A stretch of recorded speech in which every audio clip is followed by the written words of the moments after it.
Chapter 1892, You're Too Unsympathetic, 3, You Really Think So? Yu Chen's eyes widened as he asked in disbelief.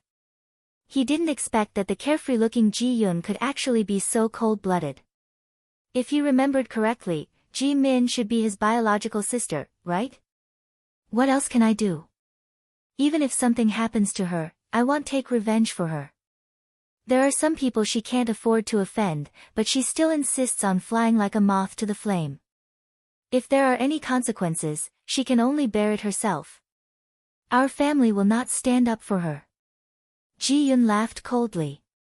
It was time for this arrogant and haughty sister of hers to be taught a lesson. She didn't want her to always think that she was the most outstanding woman in the world. Little did she know that her thoughts were nothing more than a big joke in Ji Yun's heart. Big brother Yu, as the young master of the Yu family, you can't really be so soft-hearted, right? Or do you have any thoughts about me? If that's the case, then I'll make the decision to betroth her to you. Ji Yun said half-jokingly, half-seriously. In fact, the more he thought about it, the more he felt that his idea was good. He didn't want his sister to cause trouble for the Ji family. Ah. I'm not interested in your sister. When Yu Chen heard this, he hurriedly replied and was so frightened that he quickly wiped the cold sweat on his forehead. He wasn't interested in Ji Min at all. If he had known about Ji Min before because of her reputation, then after seeing her in person, the little bit of curiosity he had about her disappeared. This woman was no different from any other woman. She was just as infatuated with him. In fact, she even had a bad habit of being self-righteous. It should be known that as a member of the family, this bad habit was the most unacceptable. Otherwise, it would bring a fatal disaster upon herself. And now, in his eyes, Ji Min was the typical representative of someone who had caused trouble but was still unaware of it. Not only that, but he also felt that the Ji family's education of Ji Min over the years was a complete failure because Ji Min simply didn't understand that she shouldn't have dreamed of something she was delusional about.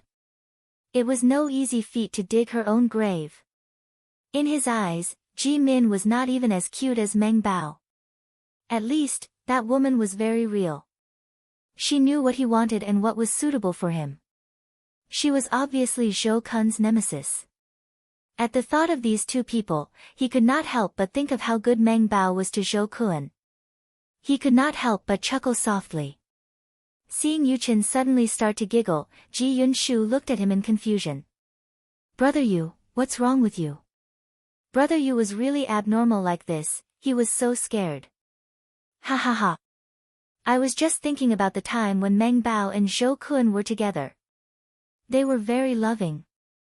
Yu Shu said with a smirk. The little resentment he had for Zhou Kun had long disappeared with the arrival of Meng Bao, because he knew very well that it would be a disaster for Zhou Kun to be tied to Meng Bao for the rest of his life. Unfortunately, Zhou Kun could not refuse at all. Unfortunately, Meng Bao is going to build a harem. Ji Yun said, gloating over Zhou Kun's misfortune. He could also tell that Meng Bao seemed to be Zhou Kun's nemesis. He, who knew what Meng Bao was thinking, actually sympathized with Zhou Kun a little. This was because what Meng Bao was about to do now happened to be what Zhou Kun had done in the past. He wondered if this was considered retribution. It seemed that people really shouldn't do bad things. Well, she seems to like men like Zhou Kun. Do you think we should recommend a few to her? Yu Chen suddenly winked and said. That's a good idea. I think the one named Lu Sen is quite suitable for her. Besides, Lu Sen is much taller and stronger than Zhou Kun. Ji Yun suggested. Yu Chen, who had seen Lu Sen before, also nodded his head repeatedly. That guy was indeed Meng Bao's type. Just like that, the two of them started to conspire with tacit understanding. Lu Sen, who was far away, did not expect that he would be set up again. However, he kept sneezing. However, this was also his retribution. Who asked him to scheme against Ji Yun and the others first? People. He had to have the awareness of reaping what he sowed, otherwise, he would only bring fire upon himself. Moreover, Compared to him wanting Ji Yun and the others to die, it seemed that Ji Yun's idea was kind. Although Meng Bao's appearance was a little apologetic to the audience, he was a very meticulous and considerate woman. Ji Yun could tell from how she usually treated Zhou Kun. Therefore, she felt that her thoughts were very kind. On this side, Ji Yun and Yu Chen were discussing how to scheme against Lu's senator. On the other side, Meng Bao was pulling Leng Ruoxue and talking non-stop. Suddenly, he cried out, "Ah!" Suddenly, a sound rang out.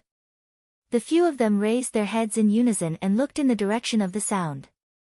They happened to see Ji Min's pale face, her legs going soft, and falling in the direction of the evildoer. The people present were all smart monkeys, so it was naturally not difficult to see Ji Min's purpose. However, no one had expected that Ji Min would actually come up with such a clumsy method. However, no one could see that the demonic man would know how to show tenderness to women. Even Ji Tao and Ji Wu looked at Ji Min with disapproval.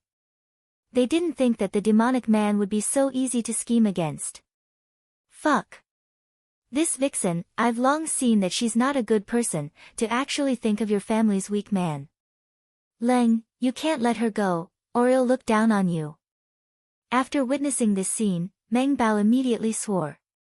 His eyes were wide open, as if Ji Min was trying to take advantage of her man. In fact, she was feeling indignant for Leng Ruoxue. Don't worry. She'll suffer the consequences of her own actions. Leng Ruoxue laughed lightly as she understood. If a demon could be so easily schemed against, he would not be the man she liked. Ah. Are you sure? In fact, I don't think men are good at dealing with this kind of thing. So, Meng Bao said like an emperor who was not in a hurry. However, before she could finish her sentence, the demonic man's figure flashed like the wind. Then, Ji Min, who was falling toward him, fell directly to the ground in an extremely indecent posture. She was the eldest young lady of the Ji family. She was famous for her nobility and elegance. But now, she had fallen to the ground like a dog eating shit. Her skirt was lifted up to her waist, revealing her long, white legs and her beautiful butt. Arg! It hurts. With a cry of pain, Ji Min raised her head slightly. At this time, everyone could clearly see that Ji Min had fallen more miserably than they had imagined.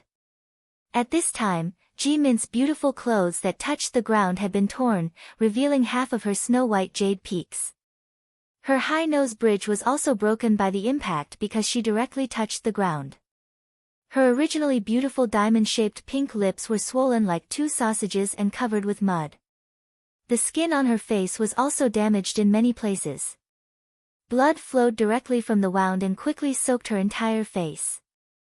It wasn't an exaggeration to say that Ji Min was a ghost now. After Ji Min fell down, she endured the pain on her face and elbow and got up from the ground. But at this moment, she couldn't help but feel hatred in her heart. Damn it, no one came to help her when she fell. This was preposterous. At this time, she knew how to blame others for not coming to help her. However, why didn't she think about it? When she fell, she didn't expect anyone to help her at all. Her goal was completely on the evildoer. Unfortunately, he didn't care about her life or death. This was a fact that she did not want to touch. At the thought of this, Ji Min's resentful eyes unconsciously drifted to the evildoer and she said with an aggrieved face, "Brother Yi," who knew that just as she opened her mouth to speak, her teeth fell to the ground with a clatter. Instantly, everyone was once again stunned. Ji Min was also completely dumbfounded. What? What was going on? She had never heard of someone who fell and knocked out all his teeth. How was Ji Min going to face others in the future? One had to know that things like teeth could not grow back just by eating healing medicinal pills. And if a woman, especially a beautiful woman with a well-known reputation, did not have teeth, how terrifying would that be? After Ji Min's teeth were knocked out, her lips, apart from the two sausages, were immediately deflated. She suddenly became a lot uglier. Seeing this, Ji Tao and Ji Wu both lowered their heads in unison, not daring to look at Ji Min at all. It was not difficult for them to imagine how angry Ji Min was at this moment. However, they had overestimated Ji Min's ability to endure. At this moment, she had completely fallen into a dazed state, so how could she still care about losing her temper? Seeing Ji Min's miserable state, Meng Bao laughed heartlessly. Her gloating laughter immediately attracted everyone's attention. Receiving everyone's attention, Meng Bao was embarrassed, which was rare. Why are you all looking at me? Meng Bao whispered in embarrassment. At this time, shouldn't they be looking at the miserable state of the vixen who tried to seduce other people's men? Why was he looking at her instead? This made her a little at a loss. You're too unsympathetic, Yu Shu said with a faint smile. In fact, he also wanted to laugh unscrupulously like Meng Bao, but unfortunately, his status did not allow him to be so casual. Chapter 1893, Two-Pronged Approach, 1, Sympathy. Why should I have sympathy? Even if I'm full of sympathy, I can't just give it to a vixen who wants to seduce someone else's man. Hee hee. It's already good enough that I didn't hit her when she's down, and she still wants me to pity her. In my opinion, she asked for it. She deserved it. Meng Bao was slightly stunned. Then, he snorted disdainfully. Her words were not polite at all. When they heard this, Ji Yun and the other two felt their faces burning. They did not dare to defend Ji Min, while Yu Chen's smile became even more profound. At this time, Ji Min also came back to her senses and heard Meng Bao's words. Suddenly, Ji Min disregarded her image and roared in anger, "What an ugly monster! What did it say? I dare you to say that again." "I'm sorry, I don't have the guts," Meng Bao said in an infuriating manner. "Only men have balls. How could she?" Ji Min was so angry that her whole body was trembling. In addition, she had almost lost all her teeth, so she couldn't speak clearly. However, her current image was completely different from her reputation. Moreover, the people present believed that after this incident, Ji Min's reputation would not be as good as before. As for how bad it would be, they did not dare to guess, but it would definitely not be good. "Sister. You're already in this state, so it's better for you to speak less." Ji Yun couldn't bear to watch any longer and couldn't help but ask. Is he still my little brother? I'm being bullied, and you're just standing by." After hearing Ji Yun's words, Ji Min, who had nowhere to vent her anger, immediately directed the spearhead at Ji Yun.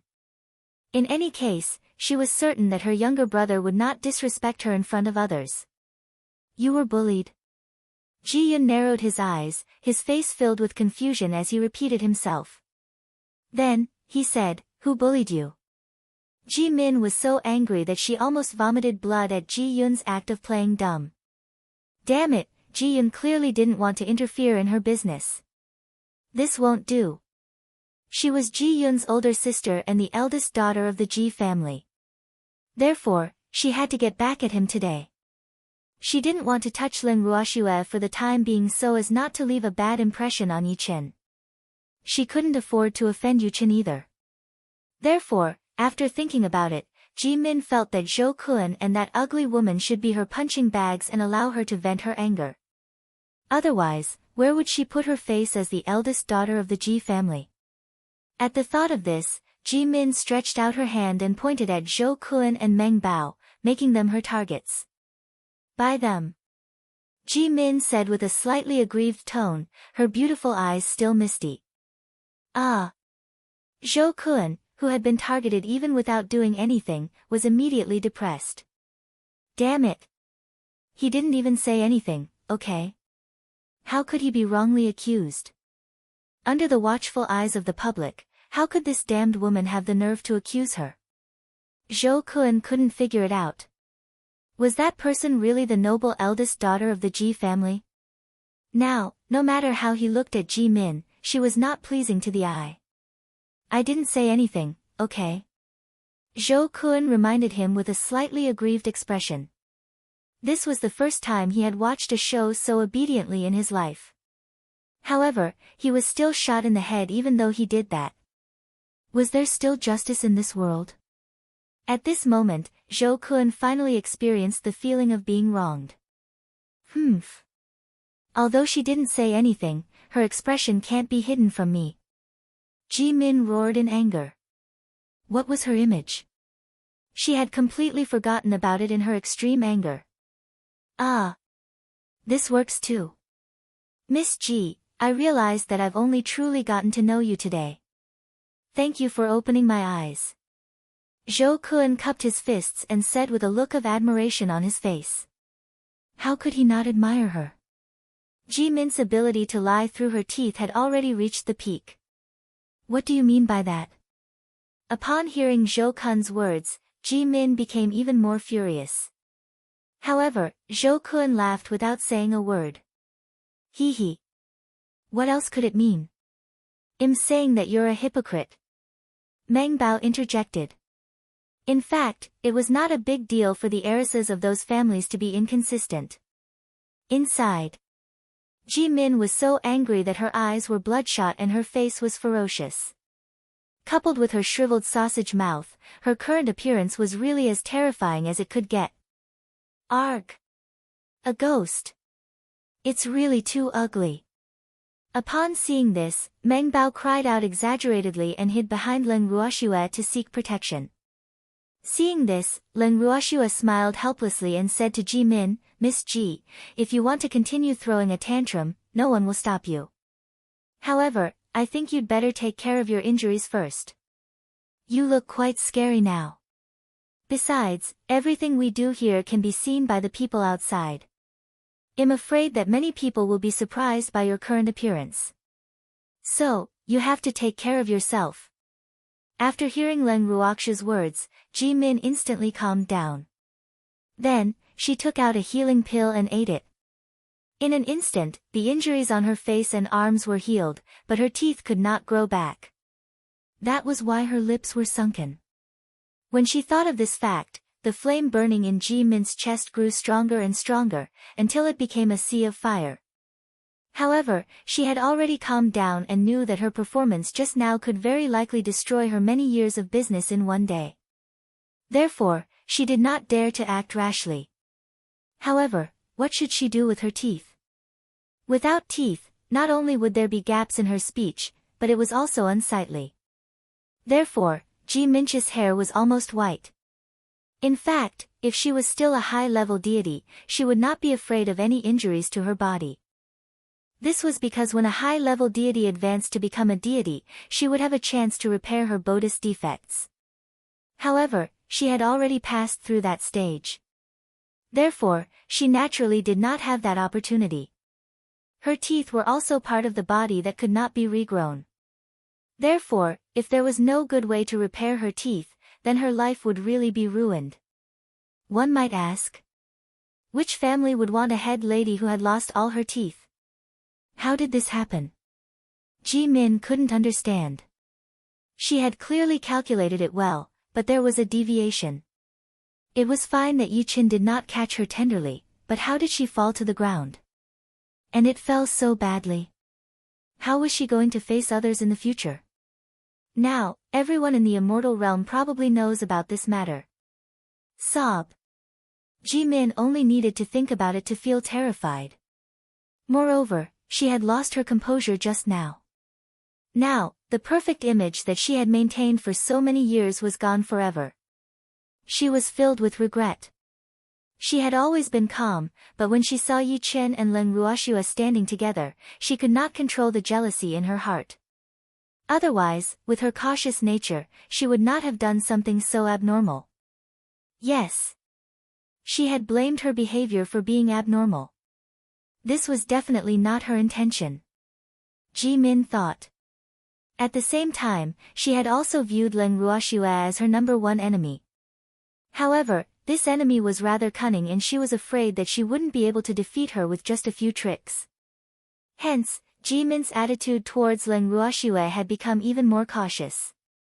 Chapter 1894, Two-Pronged Approach, 2, I'm sorry. I lost my composure just now, please forgive me. After some consideration, Ji Min changed her previous attitude and became humble and polite. Meng Bao was speechless at the speed of her change in attitude. Meng Bao gently poked Leng Ruoxia's arm and whispered to her in a voice that everyone could hear, "Wow. This woman can change her face. They were still glaring at us just now, but in the blink of an eye, they're all over again. It's really magical. Isn't face changing a compulsory course for all the daughters of noble families? Don't tell me you haven't learned it."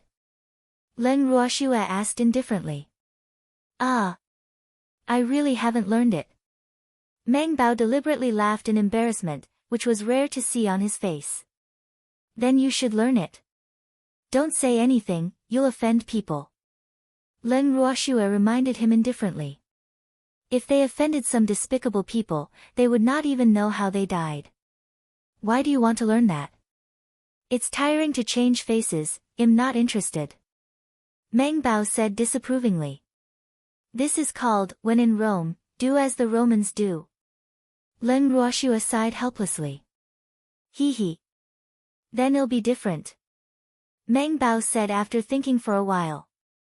"You're already different enough." Leng Ruoxia rolled her eyes in her heart. Hee. I think so too," Meng Bao boasted shamelessly. At this moment, she was no longer embarrassed. Just like that, the two of them whispered one after another, completely ignoring Ji Min. The others also ignored Ji Min. For a time, Ji Min stood in place like a fool, and the anger in her heart multiplied. Damn it, she had already lowered her voice and tried to fix the conflict, but no one gave her a reaction. This made her feel very embarrassed. Thinking of this, Ji Min suddenly said, "Are you guys not willing to forgive me? It was all my fault just now. I wasn't calm enough. I'm sorry." After saying that, she looked at Meng Bao guiltily. After all, she was mainly targeting Meng Bao and Zhou Kun just now. Hearing Ji Min's words, Meng Bao's eyes instantly widened and he looked at her in horror. Oh my god. This woman was really terrifying. She was actually so flexible. She still remembered her mother's words that this kind of woman was the scariest. Therefore, at this moment, Meng Bao made up his mind to stay far away from this woman in the future, in case he didn't even know that he had been set up by her. As for Ji Min's attitude towards him just now, she didn't argue with this woman on account of how terrifying she was. The main thing was that she was afraid that she couldn't set Ji Min up. After all, conspiracies and schemes were always open. She knew nothing about it. Leng Ruoxia smiled as she watched Ji Min transform from a vicious wolf into a little white flower. She felt speechless. With this woman's acting skills, it would be a pity if she didn't become an actress. However, this woman still had some brains. It was not bad to have such an opponent. Otherwise, wouldn't life be boring? As she thought of this, Leng Ruoxia's attitude towards Ji Min became more amiable. She smiled at Ji Min and said, "Don't worry, Missy Ji. We don't blame you at all. We were also shocked by what happened just now, so we haven't come back to our senses yet. Besides, we all sympathize with you, so we don't mind your attitude. Don't worry." Leng Ruoxia's words confused everyone present. Although Ji Min had only targeted Meng Bao and Zhou Kun, based on their understanding of Leng Ruoxia, she should not have taken the initiative to interfere in this matter. Although they could all see that Ji Min wanted to hit on that devilish man, she didn't succeed, did she? Hence, they could not guess Leng Ruoxia's motive for being so concerned about her love rival. Meng Bao's reaction was even more direct. She stretched out a hand and placed it on Leng Ruoxia's forehead. Then, she muttered to herself, "You don't have a fever." How could it be? Meng Bao could not figure it out. At the very least, from the time she had spent with Leng Ruoxia, she clearly knew that this woman was not an easy person to get along with. Even though she did not use her brain when she spoke or did things, her instincts were extremely sharp. Hence, she believed that she understood Leng Ruoxia more or less. She was extremely puzzled by Leng Ruoxia's actions of consoling that vixen. After all, that damned woman was the man who had taken a fancy to Leng Ruoxia. "Of course I don't have a fever. Leng Ruoxue was speechless at Meng Bao's performance. She was just showing off her acting skills. Did these people have to react like this? Even Ji Yun was looking at her with a face full of fear, as if she had been replaced. This fact made her feel rather helpless. However, it was a good thing that the demon understood her. Leng Ruoxue gave the evildoer a praising look because she was very clear that the reason why Ji Min had fallen so miserably earlier was because of this fellow's manipulation. However, she was not a kind-hearted person, so she naturally would not pity Ji Min.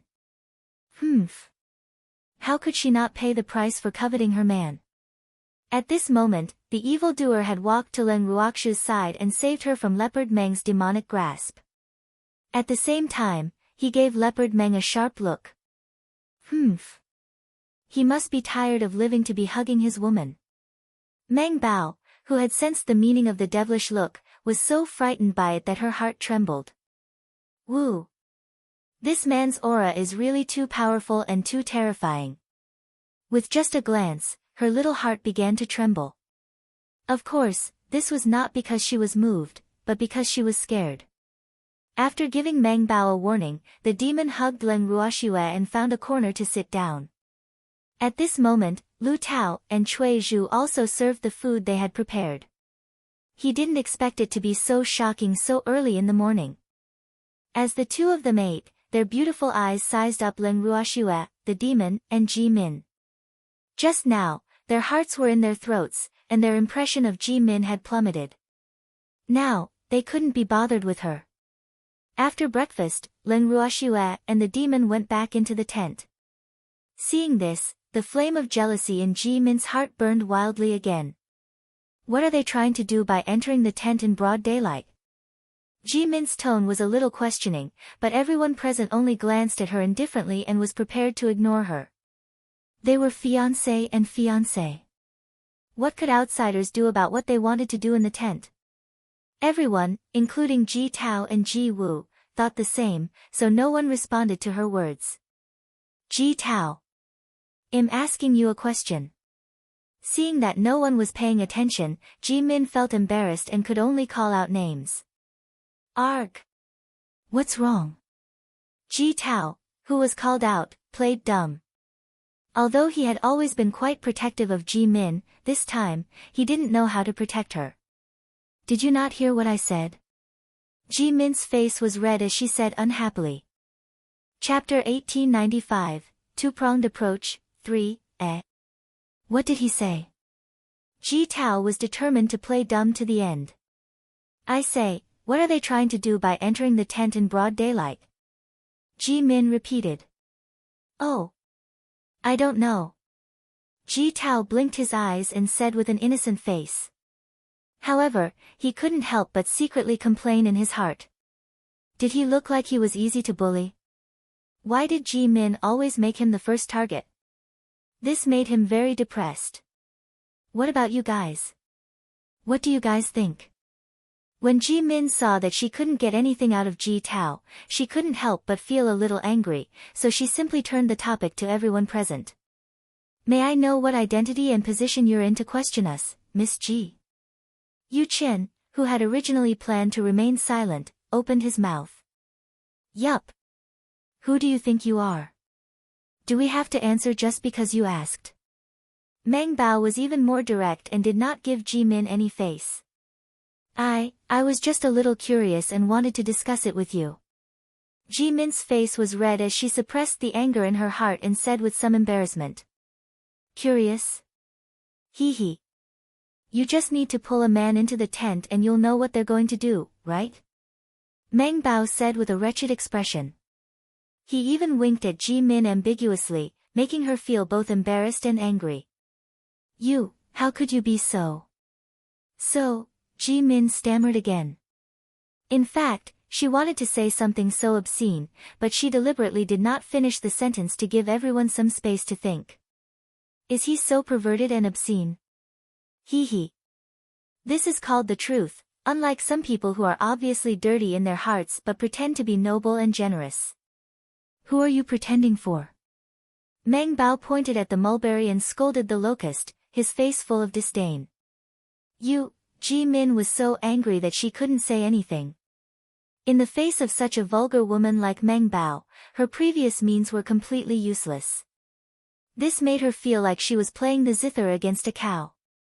On the other hand, Meng Bao did not care about Ji Min's reaction and attitude at all. He walked straight to Zhou Kun's side and hugged him in his arms. Go! Little Kunkin, let's go into the tent and have some alone time with each other. Don't be with a female beast in heat, or else I'm afraid you'll lose your innocence. Upon hearing Meng Bao's words, Zhou Kun rolled his eyes continuously and thought to himself, aren't you the female beast in heat? However, he didn't dare to say this out loud. Otherwise, this tigress would not let him go. In a situation where he couldn't defeat his opponent in martial arts, he could only compromise and let the tigress do whatever she wanted. He was really too pitiful. Zhou Kun, who was secretly upset, was carried into the tent by Meng Bao under the watchful eyes of the crowd. Yu Chen and the others were already used to it, but Ji Min widened her eyes as if she had seen a monster and said with a look of disbelief, Unfortunately, there was no one to clear her doubts. After Leng Ruoxue and the others returned to the tent, Lu Tao and the rest did not stay any longer.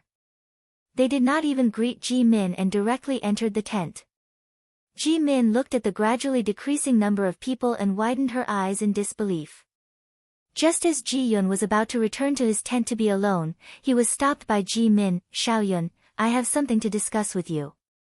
Ji Min hurriedly said. When she saw the obvious impatience on Ji Yun's face, Ji Min went crazy. When had she become so unpopular?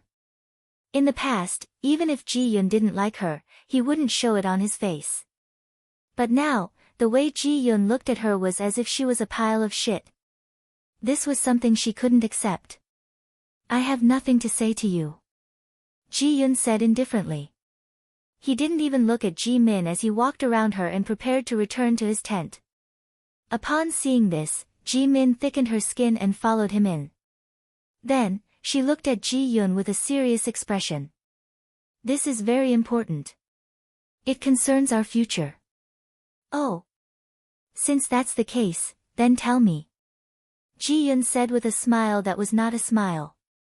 He wanted to hear what Ji Min intended to tell him. You like that Miss Leng a lot, don't you? Ji Min went straight to the point. So what if I like him?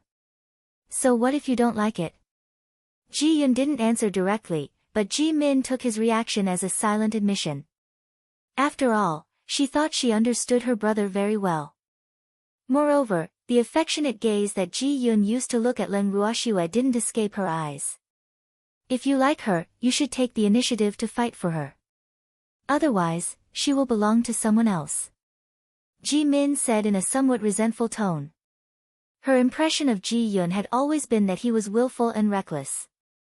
Therefore, Ji Yun's current reaction made her very uncomfortable. She already has a fiancé. Ji Yun reminded with a faint smile. So what? As long as you like her, you should snatch her away, shouldn't you? You're the young master of the Ji family, don't tell me you're not worthy of her. Ji Min tempted. She couldn't help but think that if Ji Yun was willing to cooperate with her and the two of them attacked them at the same time, she believed that it wouldn't take long for them to get what they wanted. Unfortunately, would things really turn out as she thought? I'll snatch Ruoxue over, and then that evil man will be yours, right? Ji Yun said in understanding. In his heart, he despised Ji Min's whimsical thoughts. What a blind fool. She was completely blinded by beauty. Could it be that she didn't see that whether it was Leng Ruoxue or that demonic man, they were not people who could be manipulated by others? Although he did have some thoughts about Ruoxue, he had never thought of forcing her. However, this sister's thoughts could very likely bring disaster to the Ji family. Hence, he had to be on guard. Isn't this a happy ending? Having been seen through by Ji Yun, Ji Min no longer hid anything and directly admitted it. It's a win-win situation, but do you think it's feasible? Ji Yun wasn't optimistic about Ji Min's thoughts. Of course, this is my decision after much consideration. As long as we join forces, I don't believe that they can escape from our hands. Ji-min said confidently. Sister, it's good to be confident, but I think you should find a way to repair your teeth first. Otherwise, with your current appearance, I'm afraid no man can get you easily. Ji-yun kindly reminded. I have my own plans for this. Ji-min's face immediately sank when she heard Ji-yun mention her teeth.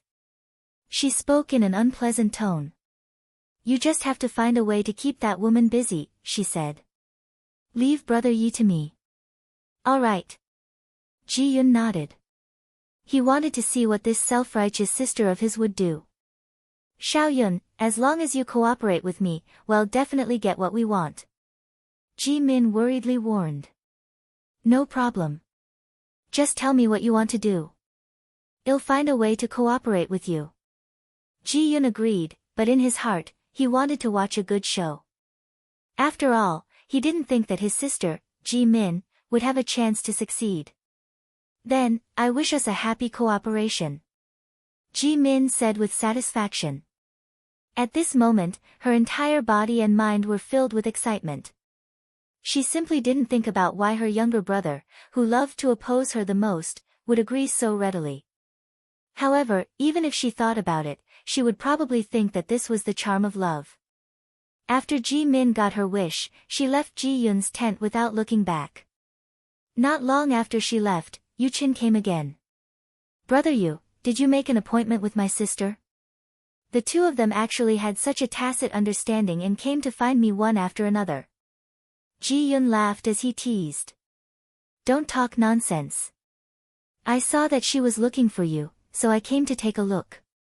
Yu-chin explained. Then, he turned to Ji-yun and said, Ji-yun, although we haven't known each other for a long time, I've always treated you as my younger brother and Ruoshua as my younger sister. So, I don't want you to ruin the hard-won friendship between us because of a single mistake. Do you understand? Yu-chen's words weren't without reason. After Ji-min looked for Ji-yun, he had already guessed some things. However, he couldn't say it out loud. After all, he might have been overthinking it. However, he was older than Ji-yun, so it was fine to give him a reminder. There was nothing wrong with this. He could just take it as a rainy day plan. Who asked one of the siblings to like little sister Ruoshua and the other to be interested in her fiancé? AI. What an ill-fated relationship. Don't worry, brother Yu. I know what I'm doing. I won't do anything rash. Ji-yun nodded. In his heart, he was very grateful to Yu-chen. After all, Yu-shu was willing to say these words to him. It was enough to show that Yu-chen did not treat him as an outsider and was sincere to him. Otherwise, he would not care about his life or death. That's good. That sister of yours, sigh. Yu-chen sighed at the mention of Ji-min. That woman really made him speechless. She won't turn back until she's badly injured. Ji-yun understood. In fact, if a bloody head could make Ji-min turn back, that would still be good. He was afraid that Ji-min would be stubborn and wouldn't give up until she achieved her goal. If that happened, it would definitely be a great disaster for the Ji family. When he heard Ji-yun's words, Yu-chin nodded in agreement and secretly decided to keep an eye on Ji-min within his capabilities so that she would not cause trouble for sister Ruoshua. For the next few days, Ji-min kept a very low profile. She did not even look at evildoer in the eye. When she saw the two of them, she would only greet Leng Ruoshua as if evildoer was air and did not exist. Such a Ji-min made Leng Ruoshua feel that she was a stranger. Looking at Ji-min, who was trying her best to get close to her and please her every day, Leng Ruoshua couldn't help but feel a sense of wariness. Although she didn't know what Ji-min was up to, it was always better to be safe than sorry. At the same time, the demon took the initiative to look for Zhou Kun. Chapter 1896, The Call of the Door. 1. The reason why the demon looked for Zhou Kun was entirely because of Zhou Kun's previous challenge to him. However, after Zhou Kun saw the demon, he was not happy at all. He trembled and looked at the demon with a vigilant look. He asked in a trembling voice, "What are you doing?" At this moment, he had long forgotten the challenge he had raised to the monster. Didn't you challenge me? If I lose to you, I'll have to leave Schwer. I don't think we have anything important to do right now, so why don't we fight now? The demon said indifferently. No one could tell his emotions from his expression. Upon hearing that, Zhou Kun trembled even more violently. He was only a god-tier master. How would he dare to fight with the God King? Moreover, the demonic man's aura seemed to be even stronger than Yu Chen and Meng Bao's. If he really fought with them, wouldn't that be courting death? At this moment, he was a little regretful. Why didn't he ask her fiancé's strength clearly before he wanted to challenge him? Great, now it's too late to stop. AI. Beauty is harmful. And looking at this man's posture, if she didn't fight with him, it seemed that he wouldn't let it go. What was he supposed to do? Zhou Kun felt extremely conflicted. With Meng Bao around, he no longer had much hope that he could be together with Leng Ruoxue. After all, Meng Bao had leashed him. Furthermore, she had been following him closely all day, causing him to not even dare to take a second look at Leng Ruoxue. Otherwise, if he was discovered by Leopard Meng, he would suffer tonight. Seeing Zhou Kun's dilemma, the demon urged him indifferently, come quickly. After the battle, Shue'er's ownership will be even clearer. When the evildoer said that, he deliberately emphasized the word belonging. Upon hearing that, Zhou Kun's heart trembled for no reason. He could tell that this man was not to be trifled with, and it seemed that he could not afford to offend him. Don't waste time, I still have to accompany Shuer after this fight. The demon couldn't help but feel a little impatient when he saw that Zhou Kun still had no reaction. This man is really not a man. Why didn't he hesitate when he challenged me back then? Now that he had really come to accept the challenge, he was actually hesitating. This was preposterous. Upon seeing Zhou Kun's expression, the demon was even more determined to beat Zhou Kun up in one go, lest he had any ideas about Shuer.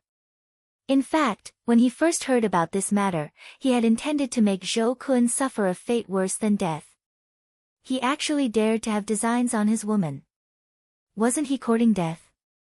However, seeing that he had now become a certain woman's exclusive property, he changed his mind and decided to let Zhou Kun live well and for a long time. As for Zhou Kun's enemies, he did not mind having a talk with them on Zhou Kun's behalf if there was a chance. Zhou Kun wanted to refuse, but he couldn't bring himself to say it. He could only look at the devilish man in front of him while trembling. Oh. He's so useless. But could he be blamed for this? The pressure this man gave him was like a mountain, and he couldn't bear it. At this moment, Meng Bao, who had been eavesdropping outside, rushed in. I'll fight little Kunken's challenge for him. Meng Bao suppressed the anger in his heart and growled in a low voice. Then, he glared at Zhou Kun fiercely. Damn it, no wonder he didn't allow me to be present just now. It turns out that he's up to this. Although Meng Bao was angry, Zhou Kun was her subordinate. Therefore, she still had to support Zhou Kun at critical moments. Besides, Zhou Kun was not in a good condition to fight. Leopard. Upon hearing Meng Bao's words, Zhou Kun was so touched that tears welled up in his eyes. He thought to himself, Bao Bao is still the best. However, Meng Bao did not give him a good look. You? No. He was the one who challenged me. The demon refused. He accepted the challenge not only to respond to Zhou Kun's challenge, but more importantly, to teach Zhou Kun a good lesson.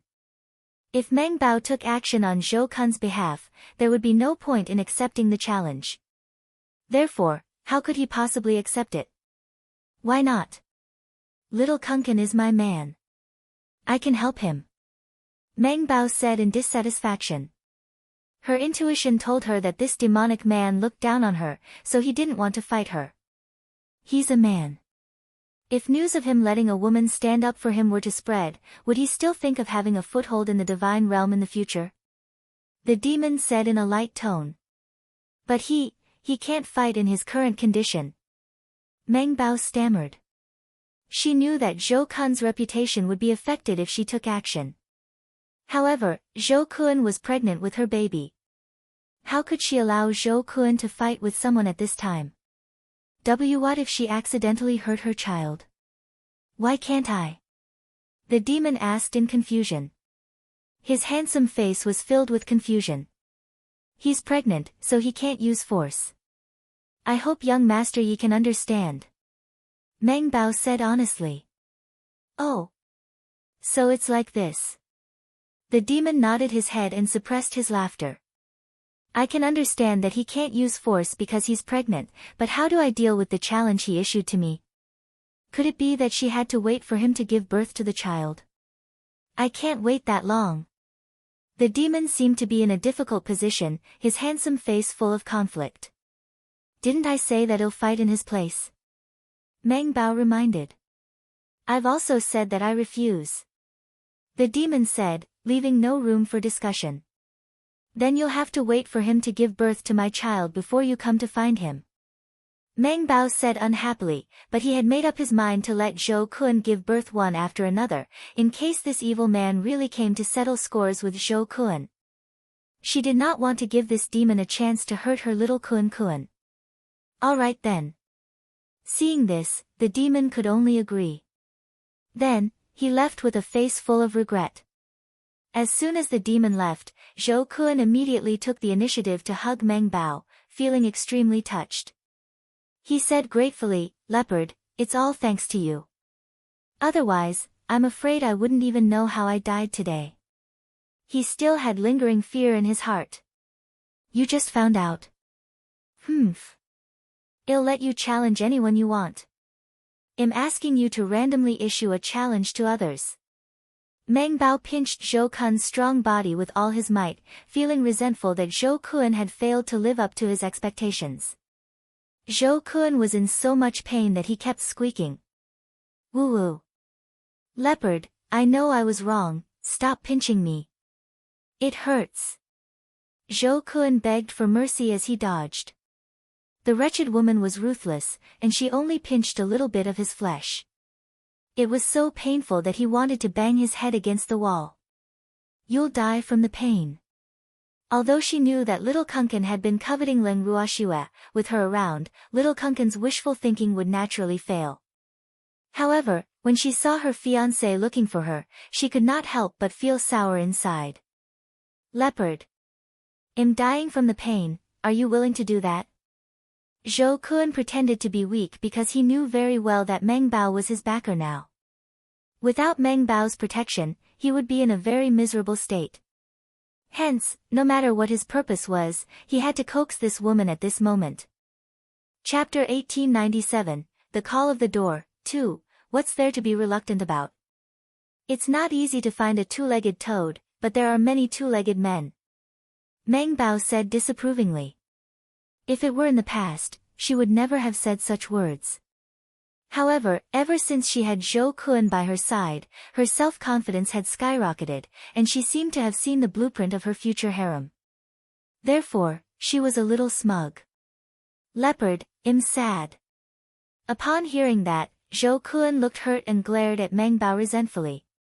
He then lowered his head and looked at the ground. Ah! Why are you hurting my ass? You had so many women in the past, I should be the one feeling sad. Meng Bao roared furiously. As long as she thought of this, the anger in her heart would be uncontrollable. You said it yourself, it was in the past. Zhou Kun reminded him carefully. All right. Since it's a matter of the past, I'll be magnanimous and not haggle over it with you. However, if you dare to cheat behind my back in the future, I'll make you die an ugly death. I mean what I say. Meng Bao warned him seriously. Bao Bao, I wouldn't dare. I only need you. Upon hearing that, Zhou Kun hurriedly tried to please her. That's more like it. By the way, you can't have any more ideas about that Lin girl. Let me tell you, her fiancé is not to be trifled with, so you'd better not provoke him. If you see him in the future, you must stay as far away from him as possible. Otherwise, just based on the letter of challenge you sent him, he has a reason to kill you. Meng Bao reminded. Then what should we do? Zhou Kun was really afraid. What else can we do? Cold mix. Although she had already decided that she would have the opportunity to plead with Leng Ruoxue, she would not tell Zhou Kun about it, in case he did it again in the future. Bao Bao, if something happens to me because of this, you must raise our child well and tell him not to make the mistakes his father once made. Zhou Kun thought about it and actually said his last words. You can tell this to our child yourself, I won't say it. Meng Bao was exasperated. This guy only has this much courage. After saying that, Meng Bao turned around and left in a huff, leaving Zhou Kun, who was secretly struggling. After the demon left Zhou Kun's place, he headed straight to Leng Ruoxue's tent. At this moment, Leng Ruoxue was lying comfortably in the tent, enjoying the not-so-beautiful scenery outside. When she saw the demon walking in with a smirk on his face, she raised her brows and could not help but ask, why? Did you teach Zhou Kun a lesson? She knew that the evil demon had gone to settle the score with Zhou Kun. However, she did not think that the evil demon would be able to achieve his goal. After all, with Meng Bao around and Zhou Kun being pregnant, there was a high chance that the matter would be foiled. No, I didn't. That guy was too useless. He couldn't even speak when he saw me. In the end, it was that leopard who came forward and said that he would fight on his behalf. However, I didn't agree. The demon explained. The person he was looking for was Zhou Kun, and the person he wanted to teach a lesson to was Zhou Kun. Therefore, he naturally would not agree to Meng Zhan fighting in place of Zhou Kun. Meng Bao loves Zhou Kun very much. I'm afraid you won't be able to fight him. Leng Ruoxue said. It doesn't matter. It's quite interesting to see that guy being so obedient to a woman. He even felt that Zhou Kun's current life would definitely be better than him teaching Zhou Kun a lesson to vent his hatred. Which man could tolerate the taboo of becoming a woman? Unfortunately, Zhou Kun could not resist at all. Ha ha ha. That's right. After seeing the way they get along, you might sympathize with Zhou Kun. Leng Ruoxue's smile was like a little fox, extremely adorable. When the demon saw this, he could not help but pull Leng Ruoxue into his arms and hug her tightly. Oh! Shuai'er's body was so fragrant, so soft, and so comfortable to hold. The demon took a deep breath and thought to himself with a satisfied expression. Just then, a deafening sound came from outside the tent. Is little sister Leng here? I have something to tell you. There was no need to ask to know that the one who spoke was Ji Min, who had stopped talking for a few days. When the demon and Leng Ruoxue heard this voice, they looked at each other. Then, Leng Ruoxue's mind changed and she sent the demon into the bracelet. I'm here, come in. She replied. Younger sister Leng, why do you lock yourself in the tent all day and not go out to chat with us? I'm so bored. Ji Min asked with a face full of concern. At the same time, her pair of beautiful eyes kept sizing up the surroundings of Leng Ruoxue's tent, as if she was looking for something. However, after a round of searching, she finally confirmed that Leng Ruoxue was the only one in the tent. How was that possible? She clearly saw Brother Yi come in, but why was he not there now? One must know that she had not really wanted to chat with Leng Ruoxue when she came to look for her. Her main purpose was definitely to have ulterior motives. However, her purpose for coming here was not here at all. For a moment, she did not know what to do. If she were to chat with Leng Ruoxue, she really didn't think there was anything to talk about with her. If the conversation between the two of them continued to revolve around Yi Chen, she was afraid that her efforts over the past few days would be in vain. After all, she had acted as if she did not care about Yi Chen these few days. It was also because of this that her relationship with Leng Ruoxue had progressed so quickly. Even the way they addressed each other had become more intimate. Therefore, she really did not want to waste her efforts over the past few days. I'm used to being alone. Leng Ruoxue said indifferently, but in her heart, she scoffed at Ji Min's motive. Every time this woman came to find her, she would first find out if the evildoer was here. If the evildoer was here, even if he ignored her, she would still be overjoyed. If the evildoer was not here, she would be as listless as she was now, with a face full of hidden bitterness. Leng Ruoxue could not understand this at all. Ji Min looked like a smart woman, but why did she become infatuated with a man? Seeing her behavior, Leng Ruoxue couldn't help but suspect that the Ji family's education of her had failed. After all, the young miss of a Zhengzhen family couldn't be so weak. Otherwise, how could she serve the family? A beauty trap was enough to capture the young lady that the family had carefully cultivated. Which family would dare to put such a clansman in an important position? Ji Min shouldn't be unaware of these reasons, but Ji Min still insisted on doing so. It seemed that she could only say that the charm of a demon was too great. By the way, why isn't Brother Yi accompanying you? I think I saw him come in here just now. After enduring it for a while, Ji Min still couldn't help but ask. Yes, but he left before you came. Leng Ruoxue said helplessly. Brother Yi, why aren't you accompanying you? This place is so dangerous.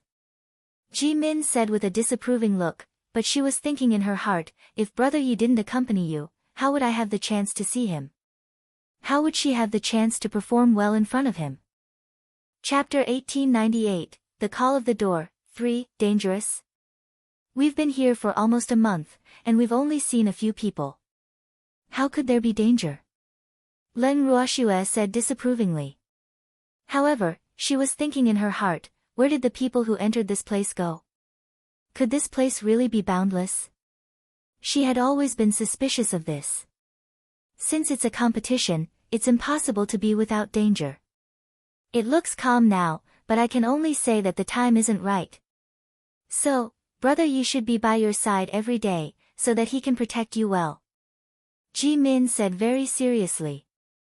Those who didn't know would think that she cared about Leng Ruoxue a lot when they heard her words. In fact, she was doing it for her own selfish reasons. Men have things they need to do, how can they guard a woman all day? Besides, we women shouldn't rely too much on men, or we'll lose ourselves. So, if you want to protect yourself, you have to become stronger. Only then can you guarantee that you won't be hurt. Leng Ruoxue said indifferently. Hee. What you said makes sense.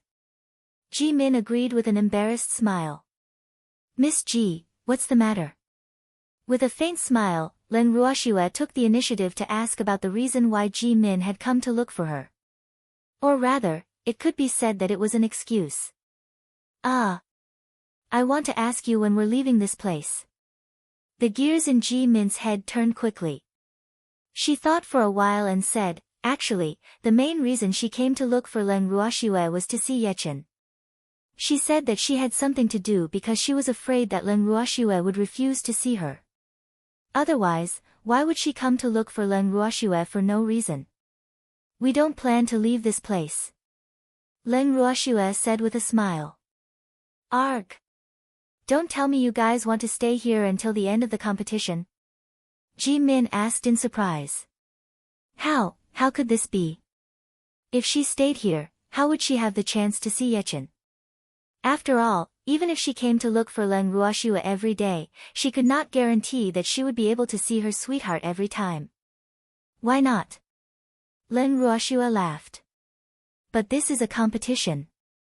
If we stay here, we won't have the chance to fight with others. Ji Min reminded him anxiously. Even if I don't stay here, I'm afraid I won't have many chances to fight with others, right? Or do you want to have a fight with everyone here? Leng Ruoxue said with a smile that was not a smile. Actually, she could not understand it either. Wasn't this the elite competition? Why were there so few chances to fight? When she first entered this place, she was full of pride and passion. Now, she had been here for almost a month, and her initial enthusiasm had almost been worn out. At this time, she only wanted to leave this place as soon as the competition was over. She didn't want to stay in this damn place for another moment. I just feel that we shouldn't be stuck in one place. That way, we won't have more chances to see others. Ji Min whispered. Before we came here, we've been to many places, but the people we've seen are only these people you see now. So, do you still think we should go somewhere else? Moreover, there were only a few days left until the end of the competition, so it was better to stay here.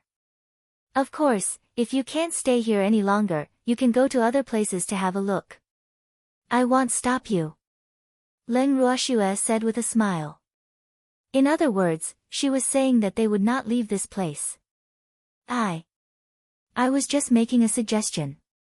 Since no one really wants to move, I will naturally obey the majority. Ji Min quickly expressed her position. What a joke, how could she leave alone? Since that's the case, Miss Ji can live here in peace. To be honest, we won't be able to stay here for long. Leng Ruoxue lifted her eyelids and said indifferently. N. Ji Min nodded unwillingly. Miss Ji, is there anything else? Leng Ruoxue shot a glance at Ji Min and continued to ask. Ah. It's gone. Ji Min said hatefully. She could tell that he was asking her to leave. However, she didn't want to leave this place so soon. She still had a glimmer of hope and wanted to see Yechen. Then I won't send you off. Seeing that Ji Min was acting dumb, Leng Ruoxue had no choice but to be direct. After she finished speaking, she immediately closed her eyes and pretended to sleep. At this moment, Baby, who had been lying in her arms, opened his beautiful purple eyes that were overflowing with light. He glanced at Ji Min, and a hint of ridicule flashed across his eyes. Seeing the reaction of the man and the beast, Ji Min was furious. That damned Leng Ruoxue. Those detestable foxes, they actually. She felt a deep blow to her self-esteem. However, they'll have the chance to get back at them for their contempt, Ji Min thought to herself. Then, she left Leng Ruoxue's tent in a fit of anger. Cute master. That annoying woman has left. Seeing Ji Min leave, the baby cheered and almost danced. N. Leng Ruoxue nodded and entered the bangle with the treasure. Compared to their jubilant mood, Ji Min's mood wasn't so good. After leaving Leng Ruoxue's tent, she went to look for Ji Yun. Before she even entered Ji Yun's tent, she could hear the sounds of laughter coming from inside. This could not help but make the anger in her heart grow even more. Damn it, she had suffered at Leng Ruoxue's hands, but these guys were actually talking and laughing. In fact, she was being unreasonable. How would she know what had happened between her and Leng Ruoxue? Could it be that because of Leng Ruoxue's cold treatment of her, no one could even smile? Ji Min walked into Ji Yun's tent, her heart filled with anger. After seeing Ji Min, the people in the tent stopped laughing. Ji Yun looked at her with an unkind expression and said with some displeasure, "What are you doing here? Can't I come?" When Ji Min heard this, she was so angry that her lungs were about to explode. Damn it, what kind of attitude was this? No matter what, she was still the young miss of the Ji family, and now they were treating her like an outsider. How could she, who had always been proud and arrogant, tolerate this? Didn't I tell you not to disturb me if there's nothing important? Ji Yun shot a glance at Ji Min and said coldly. From his sister's appearance, she must have been treated coldly by Ruoxue. Otherwise, she would not be so flustered and exasperated. I'm looking for you. Ji Min gritted her teeth, her heart filled with endless hatred for Ji Yun. This was her lousy little brother. To think that she loved him so much, but this damn brat always wanted to go against her. If there's something, say it. Ji Yun urged. All of you, leave. I have something to discuss with Ji Yun. Ji Min glanced at the people in the tent and said to them. When Ji Tao and Ji Wu heard Ji Min's words, they were about to get up and leave, but they were stopped by Ji Yun. Sister, if you have something to say, just say it. They're not outsiders, so there's no need for them to leave. Ji Yun said unhappily while glaring at the two. He was angry at them for listening to Ji Min. Look at how calm Big Brother Yu was, he didn't take Ji Min's words seriously at all. Receiving Ji Yun's glare, Ji Tao and Ji Wu felt aggrieved.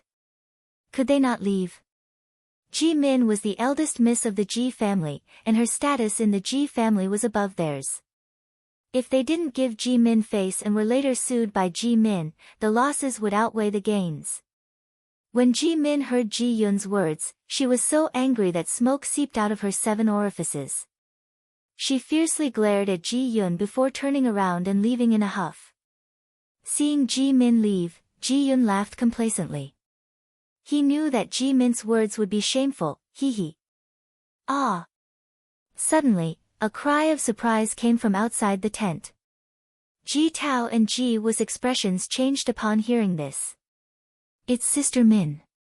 The two of them asked worriedly. Don't worry about her. She'll be fine. Maybe she just wants to lure us out.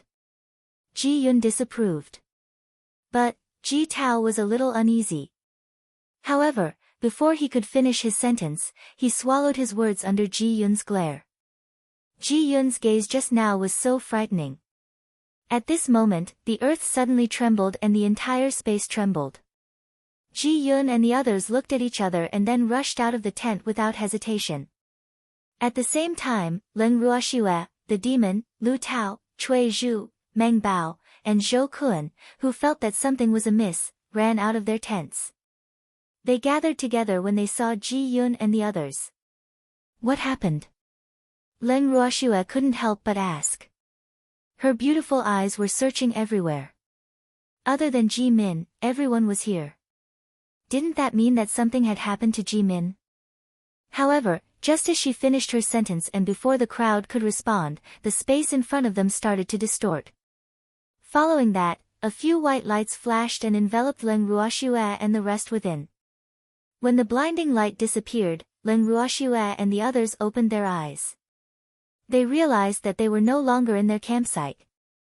Without realizing it, they had been transported to a strange and mysterious place. Where is this place? Everyone looked at each other in surprise. They were currently in a space filled with dense fog. This space seemed to be boundless, and it was much better than where they had been before. At the very least, there was no oppressive and depressing atmosphere here. Even the spiritual qi was unusually dense. Not only that, they felt extremely comfortable after only staying here for a while, as if they had returned to their mother's warm embrace. Just as everyone was still in a state of shock and disbelief, a door that was shimmering with white light appeared from the fog. The door was so tall that it reached the clouds. The door exuded a majestic aura. With a bang, the door opened to both sides.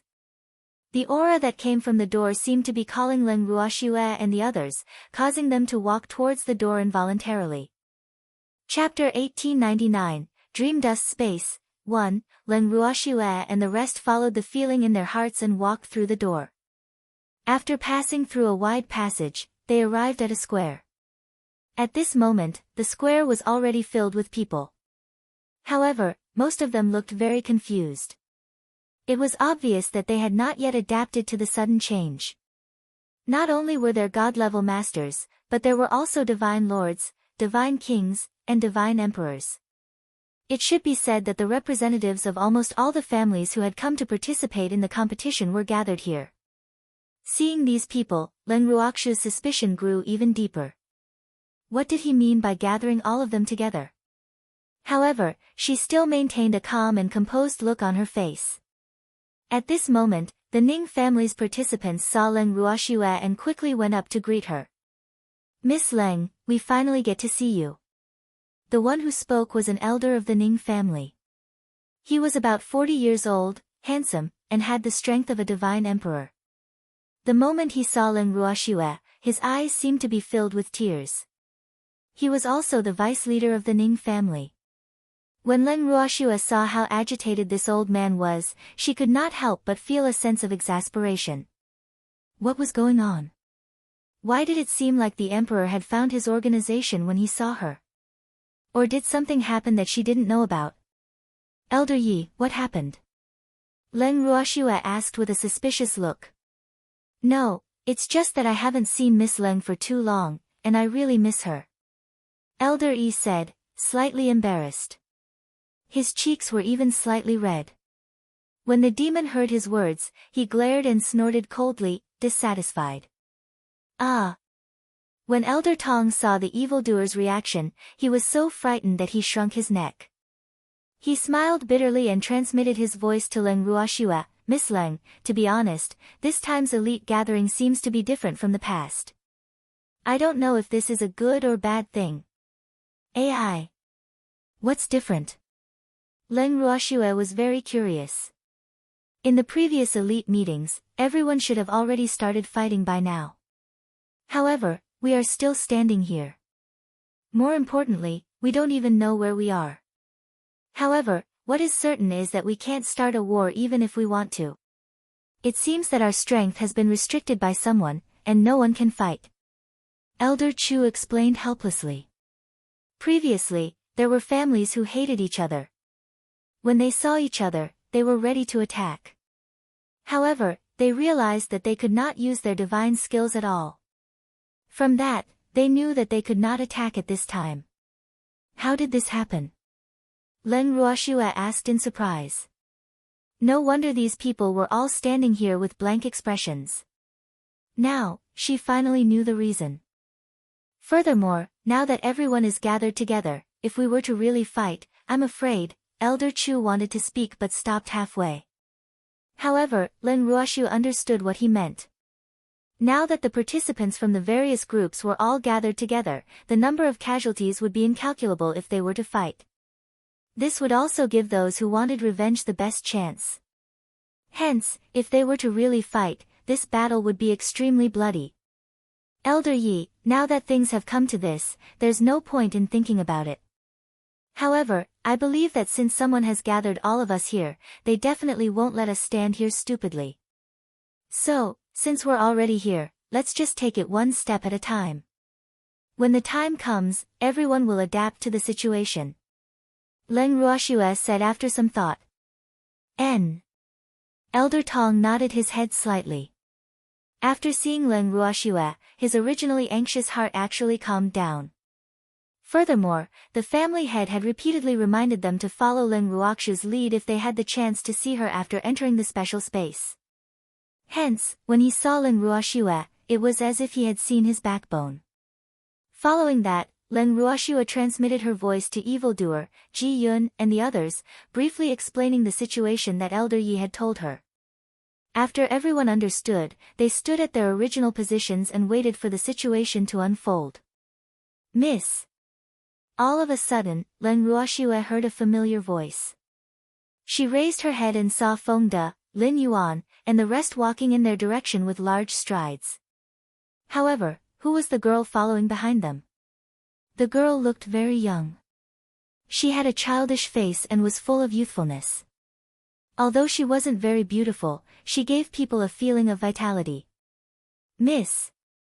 We've missed you so much. Just as Leng Ruoxue was making wild guesses, Feng De and the rest had already walked in front of her. I also missed you guys. Leng Ruoxue said with a faint smile. Feng De and the others seemed to be in good spirits, so they shouldn't have encountered any big trouble. You're their master. At this moment, a voice interrupted Leng Ruoxue and Feng De. Leng Ruoxue lifted her eyelids slightly and looked at the woman who spoke indifferently. Then, she gave Feng De a questioning look. Miss, ignore her. She's sick. Feng De quickly said in a bad mood. Looking at the woman who followed him like a shadow, Feng De felt very regretful in his heart. Why did I meddle in other people's business in the beginning? Now, he had provoked a big problem that he couldn't get rid of. You're the sick one. You actually dare to say that about me? Don't you know that I'm your future master? When the woman heard Feng De's words, she growled in anger. However, Feng De's reaction was to roll his eyes at her, which made the woman even more furious. When Leng Ruoxue heard the latter's words, she raised her eyebrows in disbelief. Then, she turned to Feng De and said, What do you mean by future master? She did not believe that Feng De was planning to betray her. Young miss, ignore her. Just treat her words as farts. Feng De said rudely. Your words are bullshit. The woman roared and jumped 3 times in anger. Do any of you want to explain to me what's going on? Leng Ruoxue felt a headache coming on when she saw Feng De and the woman fighting like cockfights. I want him. Just give him to me.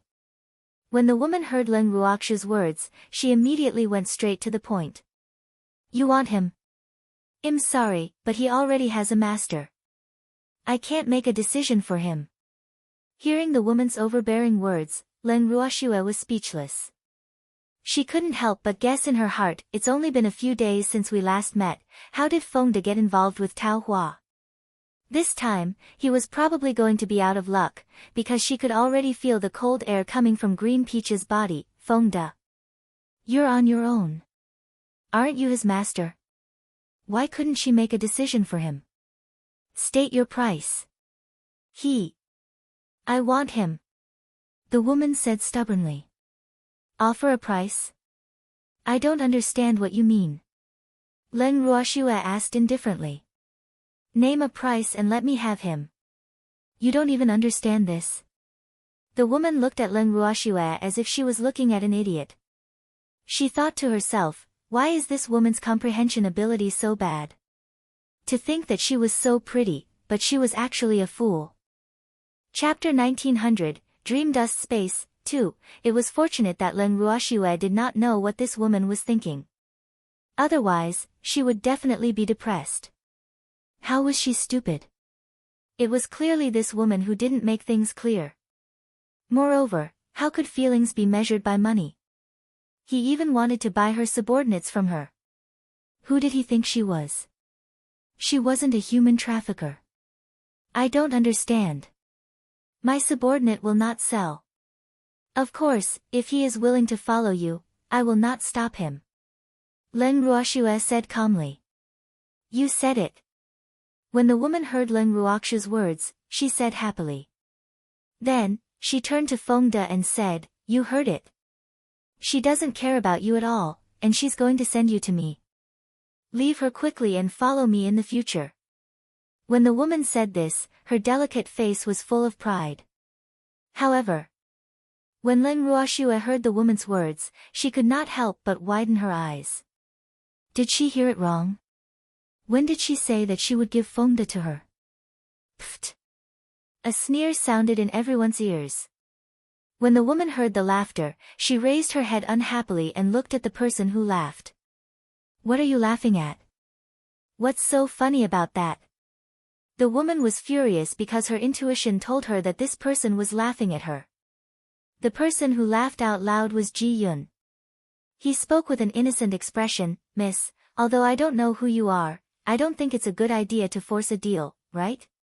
Forced selling. What do you mean by that? The woman didn't understand Ji Yun's words. Ruoxue didn't say that she would give her subordinate to you. Why are you overthinking it? Ji Yun said honestly. Why not? Didn't she say so? If Feng De was willing to follow me, wouldn't she stop him? The woman replied matter-of-factly. Then, she glared at Leng Ruoxue and said fiercely, are you going back on your word?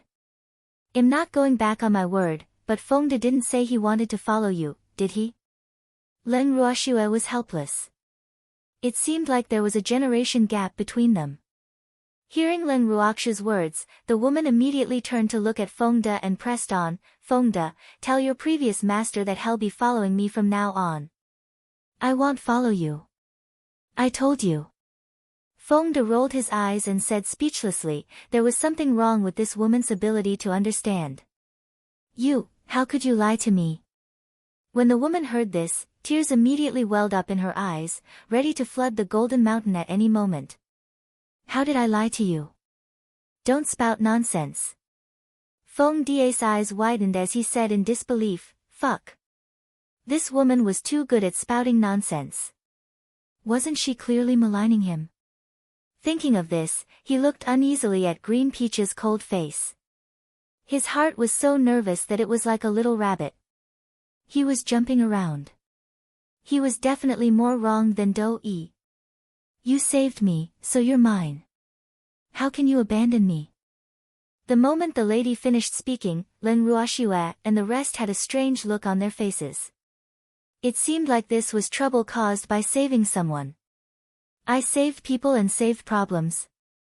Feng De said angrily, fuck. This was infuriating. If he had known this would happen, he would have let this damned woman live and die on her own. Now, he had saved her, but he had gotten himself into trouble. What was this? Since you've saved me, shouldn't you be a good person to the end? The woman said in a low voice. A good person to the end? Does it mean that I have to follow you in the future? If that's the case, I'd rather be the bad guy. Feng De said unhappily. He had had enough of this woman.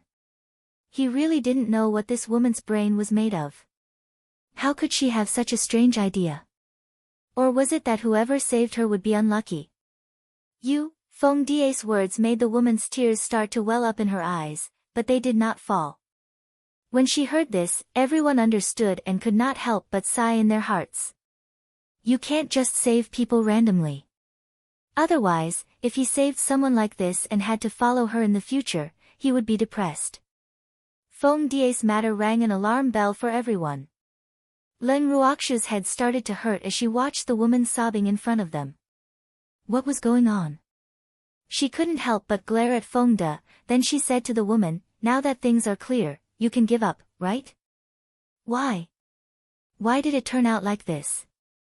Sob, in what way am I inferior to you? Why is he unwilling to follow me? I just want to find a guard who can protect me, is that wrong? The woman said with an aggrieved expression, as if Feng De had done something wrong to her. Is this how you treat your savior? Hearing the woman's self-reproaching, Lu Tao couldn't bear it anymore and asked, damn it, where did this top-grade item come from? He had saved her, yet she did not know how to be grateful. She even wanted him to be her guard for the rest of her life. What kind of logic was this? He didn't owe her anything, so why should he be at her beck and call? What's wrong with me? The woman asked in confusion, a tear still dripping from the corner of her eye. Feng De saved you. It's fine if you don't know how to be grateful to him, and we don't care. But what right do you have to make him your guard? Who do you think you are? Lu Tao roared. I'm already repaying him by letting him be my guard, don't you know that? The woman asked. What kind of repayment is this?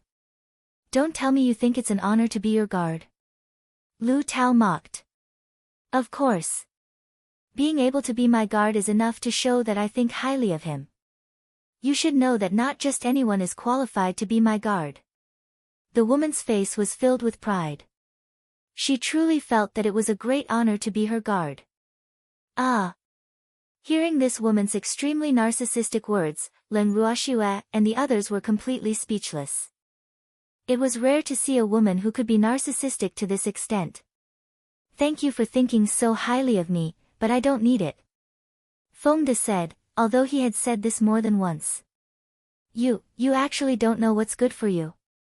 The woman shouted angrily. I don't know what's good for me. I really don't think that being your guard is something worthy of my honor. Feng De said honestly. That's right, who do you think you are? Lin Yuan chimed in. He had seen enough of the show, so he naturally had to speak up for his own people. You shut up. I know you're jealous of him because I don't like you. Upon hearing Lin Yuan's interruption, the woman immediately pointed her spear at Lin Yuan and roared. Thank you for not taking a fancy to me. Otherwise, I would be depressed to death. Lin Yuan snorted. Do you know who I am? How dare you speak to me like this? When the woman saw that Lin Yuan didn't take her seriously at all, she became more and more angry from embarrassment. I don't care who you are. In short, Feng De saved you out of kindness, not to save himself from trouble. So, if you know how to repay our kindness, you better disappear from our sight. Otherwise, I don't mind handing you over to that person. Lin Yuan threatened with a smile that was not a smile. Chapter 1901, Dream Dust Space, 3. When they met this woman, she was being attacked by a young man and his men. Later, they found out that the man was the woman's fiancé. Suddenly, a group of crows flew over their heads and they felt that they had been too nosy. Especially Fengde, who was extremely depressed as if he had eaten a dead fly. What made him even more mad was that the woman actually pestered him and wanted him to be his guard. Hearing Lin Yuan's threat, the woman's face turned pale with fright. However, she still refused to admit defeat and said, You dare. If you dare to do that, I won't let you off. You can try and see if I dare to or not. When Lin Yuan said this, his eyes were looking in another direction, which was the direction of the woman's fiancé. As if their hearts were connected, the young man was also staring at them. Upon seeing this, Lin Yuan's lips curled into a smirk. Although the two of them were engaged, their relationship seemed to be very unusual. If you dare to hand me over to him, I won't let you off. The woman was at a loss for words. Other than this sentence, she could not think of anything else to threaten Lin Yuan with. However, Lin Yuan did not care about her threat at all. Isn't that man your fiancé? Isn't it only right and proper for him to protect you? Lin Yuan said with a smile. Who needs his protection? Even if I die, I don't need his protection. The woman shouted in excitement. TSK TSK. Hearing this, your fiancé will be so sad. Lin Yuan said with a look of sympathy. As expected, the man's expression changed. You shut up. The woman felt the cold wind behind her and couldn't help but shout. What do you think I like to talk to you? Lin Yuan said in an infuriating manner. After he finished speaking, he really did not say anything else. The woman glared at him with her watery eyes, unable to vent her anger. Her face turned from red to white, and from white to red again. Looking at the tense atmosphere, Leng Ruoxue sighed softly and said, Miss, although I don't know what's going on between you and your fiancé, it's a private matter after all. Fengde has helped you once, and he won't help you a second time. So, don't bother him anymore. Let's put an end to this matter. The woman was not convinced and wanted to retort. However, under Leng Ruoxue's sharp gaze, she could only obediently shut her mouth. Following that, Leng Ruoxue introduced Ji Yun and the others to Fengde and the others. After exchanging some pleasantries, they completely ignored the woman's presence. The woman was so angry that she stood at the side and stared helplessly. However, no one paid her any attention. The more she thought about it, the angrier she got. She stomped her feet and turned around to leave angrily. As she watched the woman's back, Leng Ruoxue asked curiously, Who's that woman? How did you manage to save her? From what she knew, Fengde and the others shouldn't be people who liked to meddle in other people's business. Miss, it's depressing to say that I didn't plan to save her at all. It was just that when she had a conflict with her fiancé, we were dragged into it. So, I had no choice but to help. Otherwise, that man would have killed me. Fengde explained. There's such a thing. Looking at the depressed Fengde, Leng Ruoxue couldn't help but laugh. It seemed like this was an unexpected disaster for Fengde. Yes, ever since I accidentally saved her, my good days have come to an end. Fengde put on a bitter face and said pitifully. Hee hee. Upon hearing this, Lin Yuan could not help but chuckle. You're still laughing? Fengde glared at Lin Yuan and said fiercely. Don't you think it's funny? I've been here for so long, if I don't have these jokes, I'll be depressed to death. Lin Yuan said with some schadenfreude. He had almost become used to seeing one of them chasing and the other hiding every day. If he didn't see them for a day, he would feel that something was wrong. Just you wait, after we leave this place, I'll challenge you to a one-on-one fight. Fengde was so angry that he had to hold it in for a long time before he could say this. Let's fight one-on-one then, who's afraid of who? Lin Yuan didn't mind. Anyway, with Miss around, Fengde couldn't do anything to him. Stop bickering. You haven't told me who that woman was. Leng Ruoxue saw the two of them bickering as if there was no one else around and could only remind them. Know yourself and know your enemy, and you will never lose 100 battles. She didn't want that woman to cause any trouble for them. Ah. We don't even know who she is. Even though she always asked, "Do you know who I am?" However, she has never revealed her identity. Lin Yuan scratched his head and said in embarrassment. Ah. When everyone heard this, their foreheads were full of cold sweat. They thought to themselves, this matter is so troublesome, and they still don't know that woman's identity. Miss, do you want me to ask her? Lin Yuan saw everyone's expression and probed. There's no need to ask her, someone's coming. Leng Ruoxue said. As soon as she finished speaking, a young man strode up to them and said very politely, "Good day, everyone. I'm Murong Fei. What are you doing here? We don't welcome you." Feng De looked at the young man and said in an unpleasant tone. He. This brother, we had some misunderstanding earlier and Murong and I, would like to apologize to you.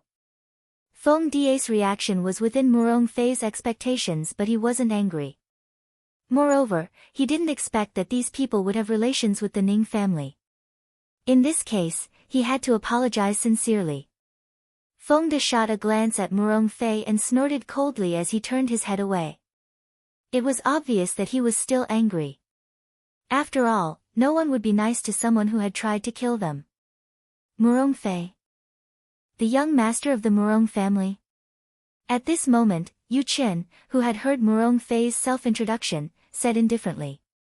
Yes, young master Yu, I've long heard of your great name. Murong Yuan nodded her head to express her goodwill. I don't dare. I should be the one who's been looking up to young master Murong for a long time. Yu Qin replied courteously. Then, he transmitted a message to Leng Ruoxue, little sister Ruoxue, this Murong clan is also one of the top clans in the divinity. Even though they are ranked behind our Yu clan among the many top clans, they have always been mysterious and no one would dare to look down on them. Therefore, if possible, try not to offend them at this time. Otherwise, if he uses some tricks behind our backs, we will also be in trouble. Leng Ruoxue nodded her head slightly. Before she could figure out Murong Fei's purpose for coming, she would of course not take the initiative to offend him. Hearing Yu Chen's words, Murong Fei knew that he was just being polite, so naturally she wouldn't take it seriously. After all, among the many young masters of the families, Yu Chen's reputation was rather great. However, he was giving him face, so he had to appreciate it. With a faint smile, Murong Fei opened her mouth again. Young master Yu, who are these people? These three are from the Ji family. This is my little sister, her husband, and her subordinate. Yu Chen pointed at Leng Ruoxue and the others as he gave a simple introduction. Oh. I had some misunderstandings with them before, so I'm here to apologize and clarify the misunderstanding. Murong Fei smiled as she explained, and she swept a glance at Feng De and Lin Yuan. Is it a misunderstanding that you want to kill us? After hearing Murong Fei's words, Feng De questioned her coldly. At that time, I was in a fit of anger, so what I said was a little. I hope you don't take offense. Murong Di said shyly. It's fine if you don't want us to take offense. Just keep your fiancée in check and don't let her bother us. Well, pretend that nothing happened.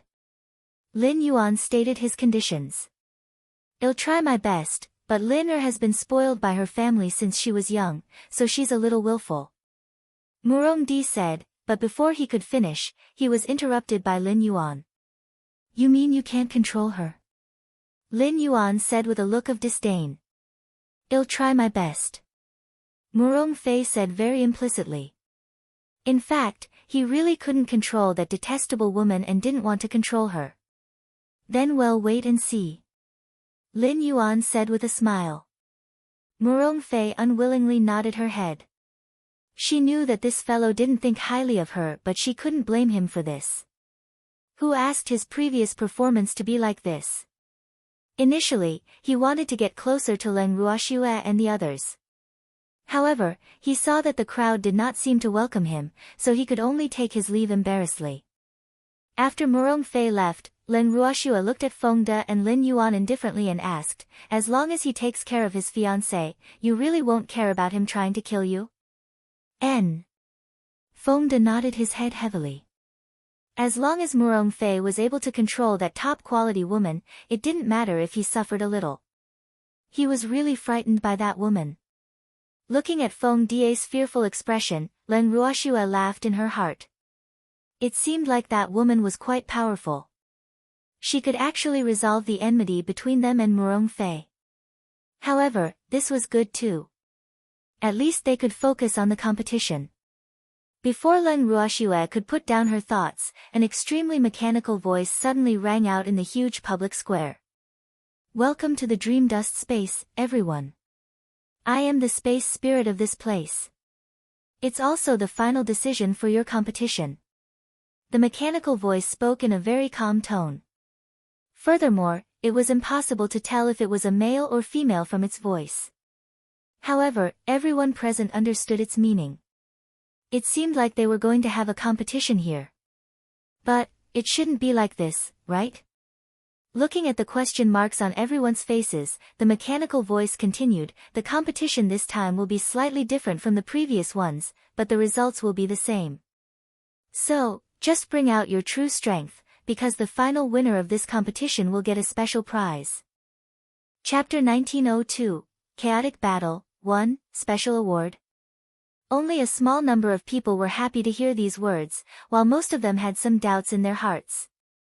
At least in their opinion, the special prize that the other party had mentioned was a little hot and not so easy to get. Thus, everyone fell silent. The mechanical voice sensed the calm reaction of the crowd.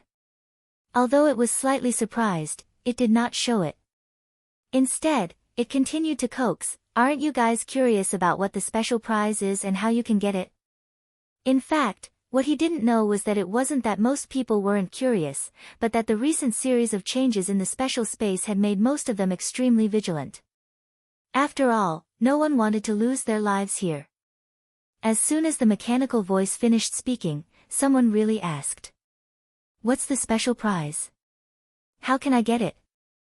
The person who asked the question was a very wretched-looking young man. His shifty eyes were looking around restlessly, and there was a trace of a lecherous smile on his face. Those who didn't know would think that he was observing the situation here. In fact, his eyes were looking at the beautiful women here. Moreover, he felt that his eyes were not enough, and he wished he could have a few more pairs of eyes. No comment. The mechanical voice replied indifferently. Didn't you want us to ask you? I asked but you didn't answer. What does this mean? You're playing with me. The wretched-looking man roared in anger. Seeing him being played like a monkey by the mechanical voice, many people couldn't help but burst out laughing. What are you laughing at? What's so funny? The wretched-looking man's face was flushed red, and his embarrassment turned into anger. Then, he shouted at the empty space, damn it, you have to give me an explanation. Humph. Why should I give you an explanation? This is my territory. If I want to tell you, I'll tell you. If I don't want to tell you, no one can force me. The mechanical voice said in a very characteristic manner. Oh, really? We're the elites of the big families. If our families find out that you're toying with us like this, they won't let you off. The wretched-looking man was furious and couldn't help but threaten. When many people heard his words, they couldn't help but shake their heads. I really don't know which family this guy belongs to. How can he be so brainless? He actually dared to threaten his master in someone else's territory. Wasn't he courting death? Sure enough, not long after they thought about it, they felt a gust of cold wind coming from where they were. Then, they heard paw-paw. The resentful and disgruntled man's face immediately swelled up, and blood continued to flow from the corner of his mouth. Everyone was shocked. The speed of the mechanical sound was so fast. They had just felt that something was amiss, and the vulgar man was already injured. However, they could tell that the mechanical voice was only trying to punish the vulgar man. Otherwise, he would not have been beaten up so badly. After the wretched-looking man was beaten up, not only did he not restrain himself, the hatred in his heart rose even higher. He roared at the void indignantly, "What a good guy who hides his head and shows his tail. If you have the guts, come out and well fight one-on-one. What kind of ability is it to stab people in the back? You'll only be looked down upon." After he finished speaking, the people who were closer to him subconsciously stayed away from him to avoid being accidentally affected by him. However, the perverted man was still unaware. When he saw that the mechanical voice did not respond, he thought that the other party was afraid of him and could not help but feel smug. Unfortunately, extreme joy begets sorrow. Just as he was feeling extremely pleased with himself, his entire body suddenly twitched and white foam came out of his mouth. Then, he fell limply to the ground. This time, the people present didn't even feel a slight movement. The vulgar man had already died. Seeing this scene, everyone was even more bewildered. This guy's old habit acted up again, or did he make a move? Now, they had no way to distinguish between the two. Everyone looked at each other and became even more cautious. As for the vulgar man's family, when they saw this, they didn't even dare to breathe loudly, let alone seek justice for him. Not long after, the mechanical voice finally spoke again. "Humph. How dare he act so arrogantly in my territory? I'll definitely let him know why flowers are so red." Now, everyone was finally sure that the man's death was related to the mechanical voice. Their hearts trembled, and they became even more careful. When Len Ruoxue heard the mechanical voice's words, she couldn't help but feel speechless. It seemed like the phrase, "Why are flowers so red?" had already become a classic. Even this unknown person in the god realm knew about it. Indeed, anything was possible. "If you have any questions, just ask," the mechanical voice continued. However, after hearing his words, no one dared to speak. After all, no one wanted to die. The mechanical voice was getting impatient with the silence. "Are you guys going to ask or not? If there's no problem, I'll kill you all directly. It's better than you being an eyesore here." The mechanical voice was very violent, and the consequences were very serious. When everyone heard his words, they felt extremely aggrieved. The person from before had also died. Now that they were asked to ask again, if their words did not win this person's heart, wouldn't they end up the same as the previous person? However, if they didn't ask, this person would destroy them again. This was clearly making things difficult for him. Sob. "You can't be such a bully." Everyone wanted to cry to death. After the mechanical voice finished speaking, it deliberately waited for a while. Who knew that most people were still remorseful and no one responded at all? Suddenly, the owner of the voice was furious. "Ah!" With two ear-piercing screams, two more people died. As for how the two of them had died, everyone was confused because they did not see or feel the other party's attack. However, the two of them had died. What a strange speed. What a strange technique. Everyone felt a chill down their spine, and their hair stood on end. Those who were less courageous had already begun to tremble. However, at the same time, the image of the violent mechanical voice had also been deeply engraved in the depths of their hearts. What was even more terrifying was that this was someone else's territory. They would probably be crushed to death as easily as ants. Seeing this, Len Ruoxue couldn't help but frown. This guy was too casual when he killed people. It seemed like he really didn't care about the people here. However, she couldn't let the owner of the voice continue to be so brutal. It wasn't that she was a saint, but she was afraid that the weird guy who didn't play by the rules would hurt the people around her. At the thought of this, Len Ruoxue smiled faintly and said, "What do you want us to ask? If we asked, would you answer us without reserve?" Chapter 1903, Chaotic Battle, 2, It depends on the situation. It depends on my mood. The owner of the mechanical voice said arrogantly. You killed them because of your mood? Len Ruoxue understood. From the looks of it, he was also a willful and reckless fellow. Of course. The mechanical voice said matter-of-factly, and its tone was also very annoying, making many people's anger burst out. However, in view of how terrifying this guy was, no one dared to say what they were thinking. "Oh. Not bad. I really admire your carefree attitude," Len Ruoxue complimented.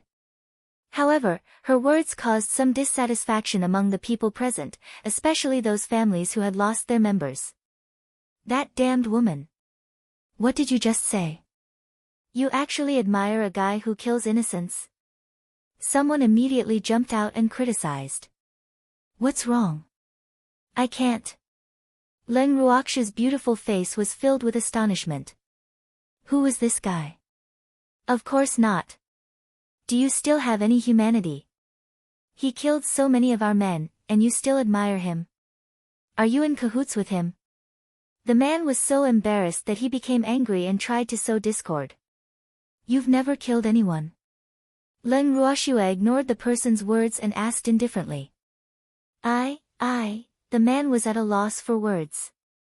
Of course, he had killed people before, but all cultivators had blood on their hands. But, how was this the same? What's wrong? Are you thinking that you're also inhumane? Len Ruoxue said with a smile that was not a smile. In a world where the strong were respected, there were many inhumane people. However, these people had all sorts of strange reasons for killing. Of course, there were also people like the owner of the mechanical voice who killed the other party because they did not like the look of the other party. This had nothing to do with human nature, but was due to the environment. These people couldn't possibly use the moral standards of the secular world to set a standard. After all, this was the divine realm. The man continued to be speechless. At this time, the mechanical voice snorted coldly. The man's face turned pale with fright and he immediately shrank back into the crowd, not daring to make a sound. Seeing his cowardice, everyone's faces revealed a look of disdain. He didn't have that much ability, yet he still dared to stand out. Wasn't this courting death? However, to Len Ruoxue and the mechanical voice, it was just a small interlude. Neither of them took it to heart. As for the mechanical voice, seeing that it finally found someone to talk to, it magnanimously let the guy go. Then, he turned to Len Ruoxue and said, "Little girl, I think you're quite pleasing to the eye. If you have any questions, just ask. As long as it's something I can answer, I'll tell you everything I know." These two attitudes and two different treatments made everyone present envious. Many people even hated themselves for not being women. Look at the difference between before and after. Men were killed directly, and women were more pleasing to the eye. This was clearly gender discrimination. Although many people felt that it was unfair, in the face of the mechanical voice that was full of emotions, no one dared to stand out and express their thoughts. "Thank you. I want to know, how are we going to proceed with the next match?" The strength of everyone present is clearly not on the same level. If everyone were to compete together, it would seem unfair to us who are of lower strength. Len Ruoxue replied bluntly after hearing the mechanical voice. "Ha ha ha. You don't have to worry about that. When the match starts, the opponent's strength will be adjusted according to your own strength. This is also for the fairness of the competition," the mechanical voice explained. "Oh. Then how should we compete?" Len Ruoxue nodded and continued to ask. "Anything. You guys can compete however you want, I won't interfere," the mechanical voice said irresponsibly. His words made everyone frown. What did he mean? They didn't understand. "We can compete in any way." Len Ruoxue was also a little surprised. Was this considered a competition? "MMH. You can compete in any way you want. There are too many of you now. If we follow the usual competition format, who knows when we'll be able to compete. Therefore, I can only let all of you settle this on your own. Whether it's a one-on-one battle or a one-on-n battle, it's up to all of you. In any case, only 100 people will be left here in the end. As for the others, they can only pray for themselves." The mechanical voice laughed evilly. Leng Ruoxue finally understood. This fellow wanted them to have a chaotic battle first, leaving only 100 people behind before proceeding with the so-called competition. From the tone of the mechanical voice, she could tell that it was gloating over her misfortune. Only the final winner will get the special prize. The mechanical voice added. Can the special general be revealed? Leng Ruoxue asked again. Of course not. However, I can tell you that the special prize will definitely move everyone. However, only the final winner will know what the grand prize is. The others can only look at the prize and sigh. The mechanical voice said with a hint of excitement. Ha ha ha. The preliminaries will begin in half an hour. All the best, you guys. The mechanical voice spoke again, and then he disappeared. After the mechanical voice left, many people fell into deep thought. Of course, even more people were communicating with each other through voice transmission, discussing their plans. Leng Ruoxue and the others were no exception. Miss Leng, well, listen to you on how to fight. Elder Yi said with a I'll follow your lead look. Leng Ruoxue nodded her head, then turned her gaze towards Yu Chen, Ji Yun and the rest. Big brother Yu, Ji Yun, what about you? Leng Ruoxue asked. If it was possible, she naturally did not wish to fight with them now. However, the Yu and Ji families might not have such thoughts, so she had to clarify things first. Ruoxue. Of course, I'm following you. Upon hearing this, Ji Yun hurriedly said. Why are you following my shuer? It's not like I don't have my own family. Hearing Ji Yun's words, the demon was unhappy. I mean, I'll listen to Ruoxue's arrangements. Ji Yun explained with an aggrieved look on his face. Wu, why is this fellow so annoying? She always picked on him. You'll listen to whatever Shuer says. The demon raised his eyebrows and asked. N. Ji Yun nodded, his face filled with anticipation. What's the use of you listening? Will the Ji family listen to you? The demon said with a face of disbelief. I will. I have the final say here. Ji Yun said with a nod. Although the Ji family had sent their own elders to participate in the competition, his words still carried a lot of weight in the Ji family. As long as he agreed, those clansmen would not dare to object. If that's the case, then you should go and greet the Ji clansmen. Let's not make a move for now and deal with the others first. The demon laughed. He knew that Shuer had the same thoughts as him. However, he didn't want Shuer to say these words to Ji Yun. Chapter 1904, Chaotic Battle, 3, Alright. Ji Yun glanced at Leng Ruoxue and nodded. After he finished speaking, he walked towards the crowd. At this time, the evildoer's gaze turned to Yu Chen. Yu Chen did not wait for the evildoer to speak and hurriedly said, I also agree with this method. Let's work together to deal with the others first. After saying that, he went to contact his family members. What about you two? The demon glanced at Zhou Kun and Meng Bao again. Zhou Kun shuddered, but he could not make the decision. Meng Bao, on the other hand, said confidently, no problem. We have no objections. You have no objections? Can you be the head of the Zhou family? The demon smiled faintly. He didn't really believe Meng Bao's words. I'll think of a way to convince them. Meng Bao said confidently. After that, he dragged Zhou Kun away and left for the time being. Needless to say, Leng Ruoxue and the others knew that Meng Bao had gone to talk to the Zhou family. Half an hour was a very short time, and it passed in the blink of an eye. Therefore, many families seemed to be a little flustered. However, every family basically had a few allies or close families, so even if they were a little flustered, they still managed to pull in a lot of partners for their family before the primary selection began. There were only a few minutes left until the end of the half hour. A huge screen appeared in the sky above the square where they were. There were only 2 lines of words on the screen. One was the countdown to the preliminaries, and the other was the number of participants. Number of players, 5987625. Leng Ruoxue did not expect the public square to be able to accommodate tens of millions of people. This was only the tip of the iceberg for the various clans. After all, each clan had less than 30 participants. One could imagine how many clans were participating. As the countdown reached the last 5 seconds, the atmosphere became more and more tense. When the countdown on the virtual screen reached 0, everyone's hearts couldn't help but jump to their throats. In an instant, someone made the first move, and then the scene fell into a chaotic battle. In this preliminary, everyone's strength had not been adjusted to the same level as their opponents. As a result, the stronger ones naturally had the advantage. In almost the blink of an eye, many people disappeared with the white light. Whether it was the losers or those who had lost their lives, none of them would remain here. The number of people on the virtual screen was also decreasing at a speed that was not visible to the naked eye. Leng Ruoxue and the others did not make a move.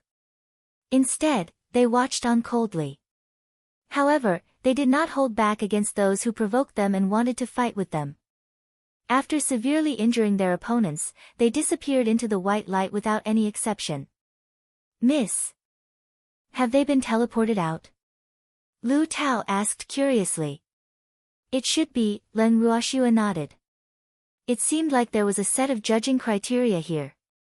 Those who were determined to be the losing side would be teleported out. However, there were also those who were teleported out immediately after death. After all, not everyone would have a sense of propriety in their attacks. There was a considerable number of people who were extremely brutal in their attacks. They would not care about the life and death of their opponents, as long as they won. Of course, it was also to end the battle as soon as possible. After all, there were too many participants. Miss, when do we make our move? Seeing the other participants fighting in full swing, Feng Die's hands were itchy. However, although they had not made a move yet, they had already defeated many participants. Of course, they were all the ones who came to their doorstep. No rush. Let's wait and see for now. Leng Ruoxue said calmly. The number of people was still a little too many to her. If she were to make a move now, they would be exhausted to death before they could clear out all these people. Leng Ruoxue would never do something that was not worth it. Moreover, there seemed to be many people who had the same idea as her. As the number of people on the scene decreased rapidly, more and more people started to move. Of course, there were also people who had their eyes on Leng Ruoxue's group. After all, their strength was not high. However, Elder Yi and the other members of the Ning family had been guarding the periphery of Leng Ruoxue's group. Seeing the aggressive Ning family, those who wanted to take advantage of them had to think twice. Leng Ruoxue and the rest did not know whether to laugh or cry when they saw how many people were hesitating. It seemed like the power of the Ning family was greater. At the very least, with them around, some random people would not dare to come forward. Elder Yi, with you around, fewer and fewer people will dare to find trouble with us. If this continues, I'm afraid we won't have the chance to make a move again. Feng De grumbled. When Elder Yi heard this, he looked at Leng Ruoxue and the rest with an aggrieved expression. Sob. Could they be blamed? Before he came here, the family head had instructed that not only must he listen to Leng Ruoxue, he must also protect her well. Otherwise, if Leng Ruoxue were to hurt even a single hair on her head, he would be banished. Of course, the prerequisite for all this was that they had the chance to meet Leng Ruoxue. And now, they were with Leng Ruoxue. Hence, in order to prevent themselves from being banished, they could only treat Leng Ruoxue and the others as rare animals and protect them closely. Calm down. There will be a chance. Leng Ruoxue glanced at Elder Yi and tried to hold back her laughter as she consoled him. MMH. There were still more than 30 million people. You'll definitely have a chance. Looking at the numbers displayed on the screen, Elder Yi quickly chimed in. Although the battle had only lasted for less than an hour, more than 20 million people had already been eliminated. Such a speed was simply the speed of light. Elder Yi couldn't help but sigh. At this moment, a small group of a few hundred people charged towards them. Instantly, Elder Yi raised his guard. However, when he caught a glimpse of Leng Ruoxue and the rest's calm expressions, he broke out in cold sweat. Was he making a big fuss over nothing? In fact, Feng De and the others were excited when they saw these people. Each of them was so excited that their faces turned red, and their eyes were even shooting out hot sparks. Looking at those people who were rushing towards them, Feng De and the others felt very kind. It was as if they had reunited with their family after a long time. However, the weapons that appeared in their hands shattered the possibility that they were family. Seeing the excitement of Feng De and the others, Elder Yi's forehead was full of black lines. This group of people were really a group of warmongers. Forget it. Since they wanted to fight, then he would give them this opportunity. At the same time that Elder Chu thought of this, he also made up his mind that he and the others would protect them from the side. Thinking of this, Elder Yi gave a look to the Ning family. Then, they made way for him. Feng De and the others rushed out like arrows. There were only a few people in Feng De's group. When they rushed into the crowd of hundreds of people, the weapons in their hands were swung at the other party as if they were cutting watermelons. His hand rose and his blade fell. With a flash of white light, dozens of people disappeared in the blink of an eye. And their attacks were absolutely ruthless, accurate, and fast. He didn't waste any opportunity to attack. Every time he swung his weapon at the opponent, dozens of people would be taken away by the white light. Soon, the small group of hundreds of people was left with only a few dozen. When the dozens of people saw this, they knew that they had met a tough opponent. However, what made them feel even more depressed was that their strength was obviously above the other party's, but unfortunately, they could not beat Feng De and the others, who only had a few people. This fact was really too hurtful to their self-esteem. In reality, what they did not know was that Feng De and the rest had acted as fast as lightning and eliminated them in such a short time.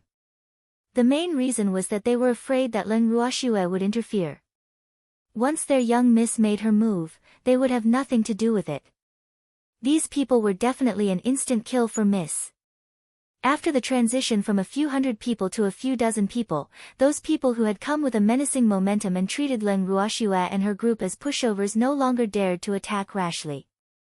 They looked at each other without making a sound and actually did the same thing: escape. However, Feng De and the others did not even bother to chase after them when they saw them running away.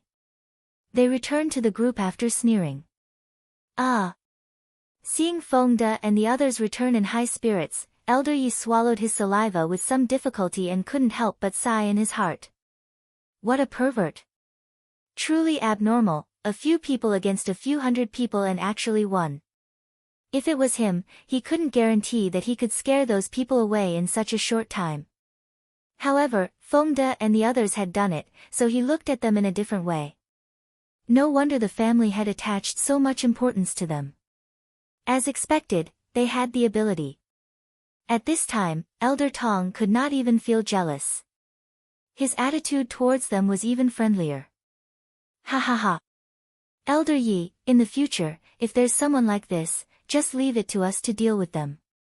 As for those divine emperors and the like, I'll leave them to you. Feng De said with a smile. He knew himself well. He didn't feel any pressure dealing with those people just now. After all, the strength of the other party was not much higher than theirs. When their young lady gave them special training, they had the same experience. However, if the strength of the opponent was too much higher than them, they would not have absolute confidence. Yes, yes. Feng De's words made Elder Yi nod his head repeatedly. Time passed. The number of people on the screen was only maintained at a few million. However, the huge public square was still in a state of chaos. Among them, there were still many ignorant people who had targeted Leng Ruoxue and the others.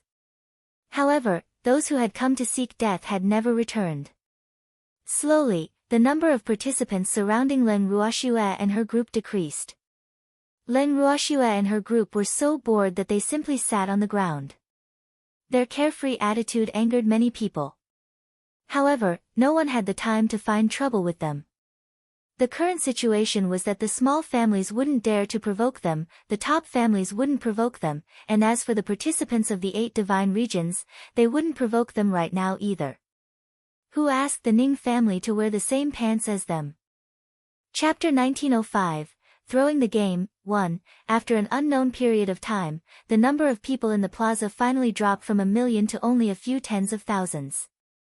However, in Lin Ruoxu's eyes, there were still too many people.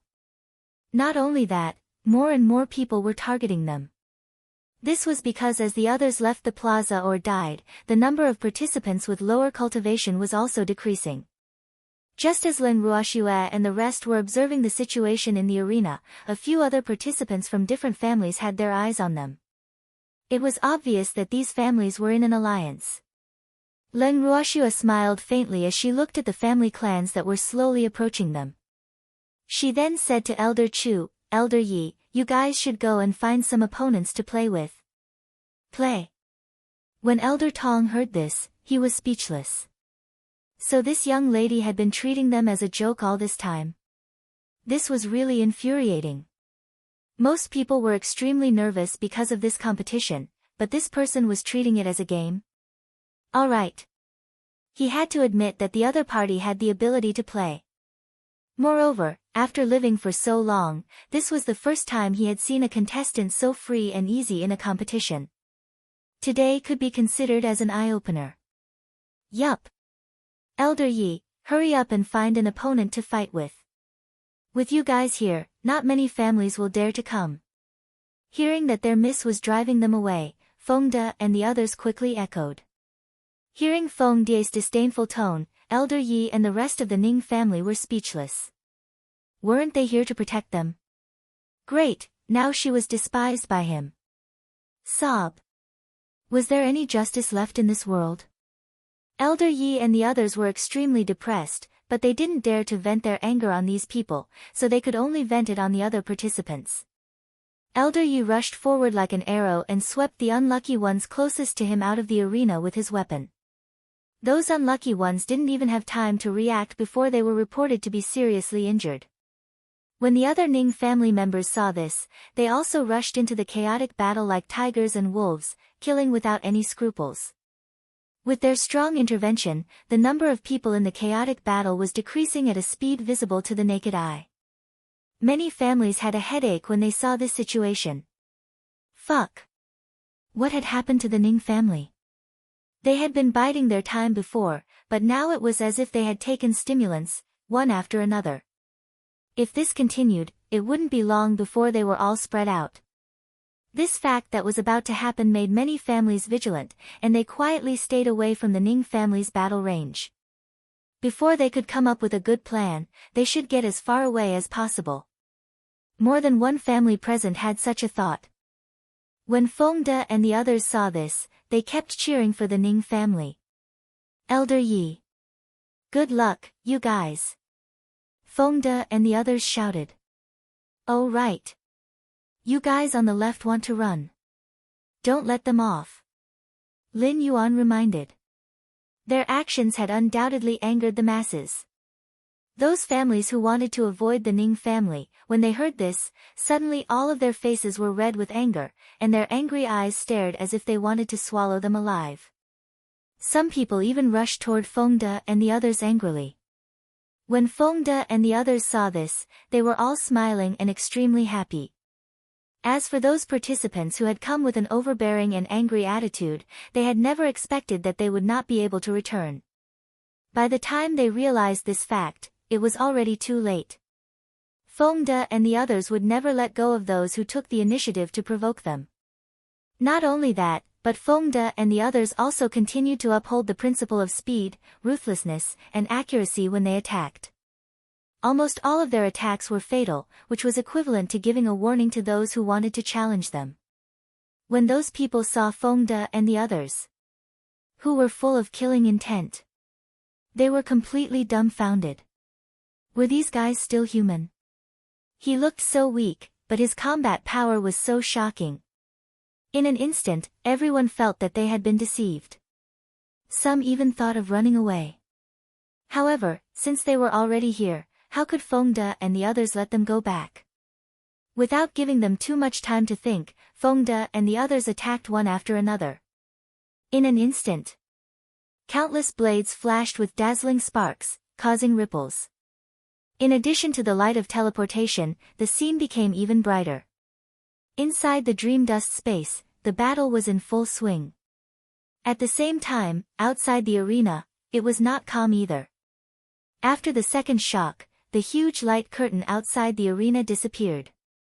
As a result, the representatives of the families outside the arena couldn't see the situation inside the special space through the light curtain. This fact had made many families panic. After all, many families had sent their elite members to participate in the competition. If something happened to them, it would be a huge loss for any family. Not only that, they wouldn't even know how their family members died. This was something they couldn't tolerate. As a result, after the light screen disappeared, many families went to look for the person in charge of the competition in the Divine Lord's estate. Although many families feared the authority of the Divine Lord's estate, they could not care so much now that the fate of their clansmen was unknown.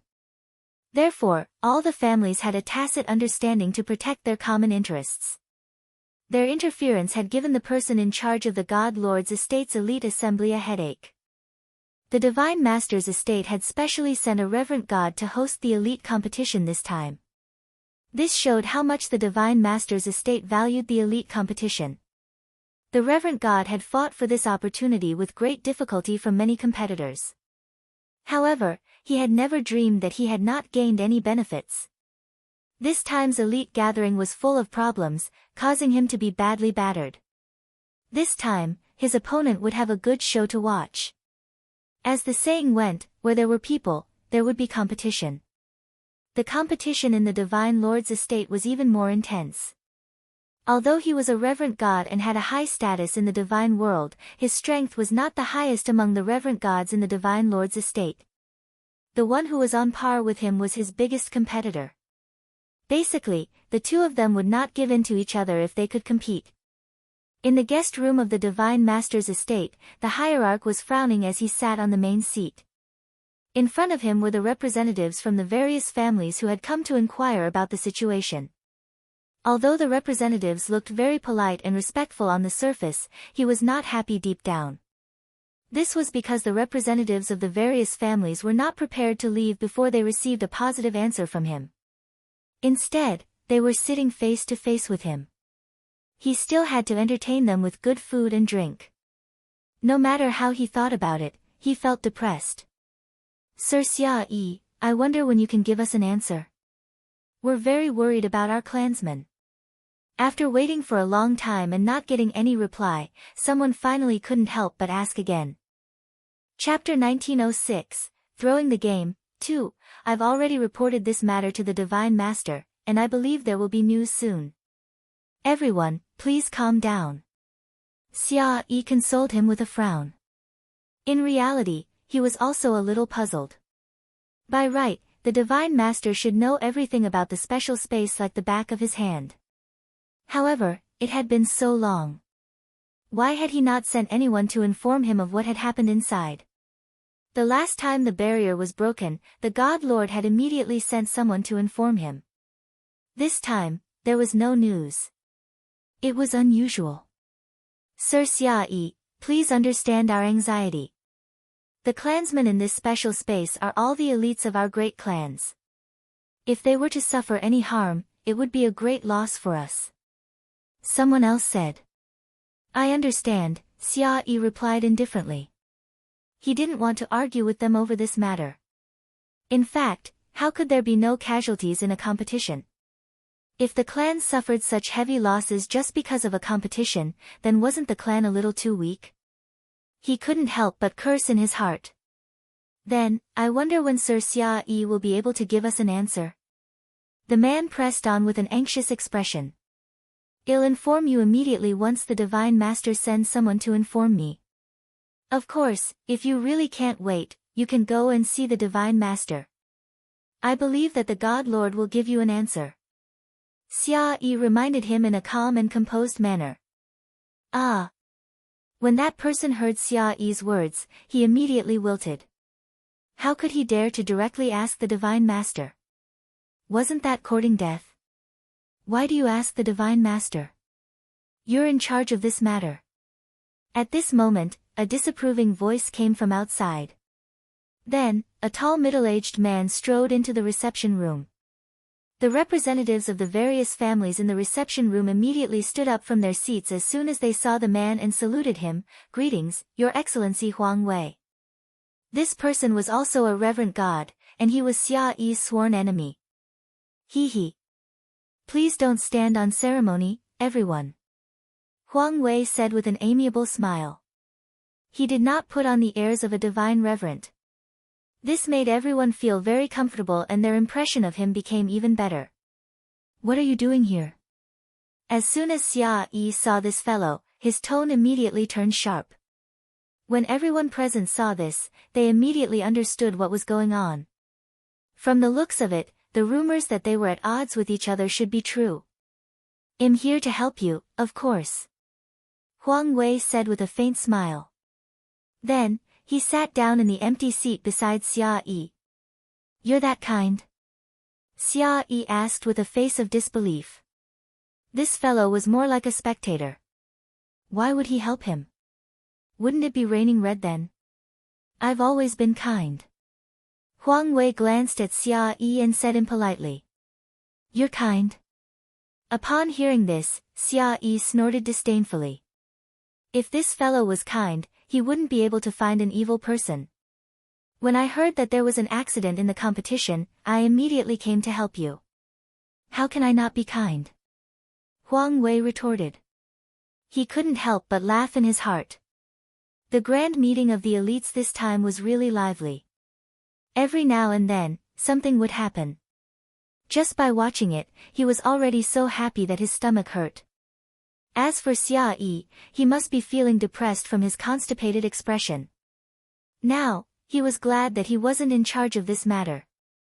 Otherwise, wouldn't he be the one feeling depressed now? "You're kind my ass." Xia Yi could not help but curse in his heart. His expression became uglier and uglier. After glaring at Huang Wei, he simply closed his eyes and pretended to sleep without saying a word.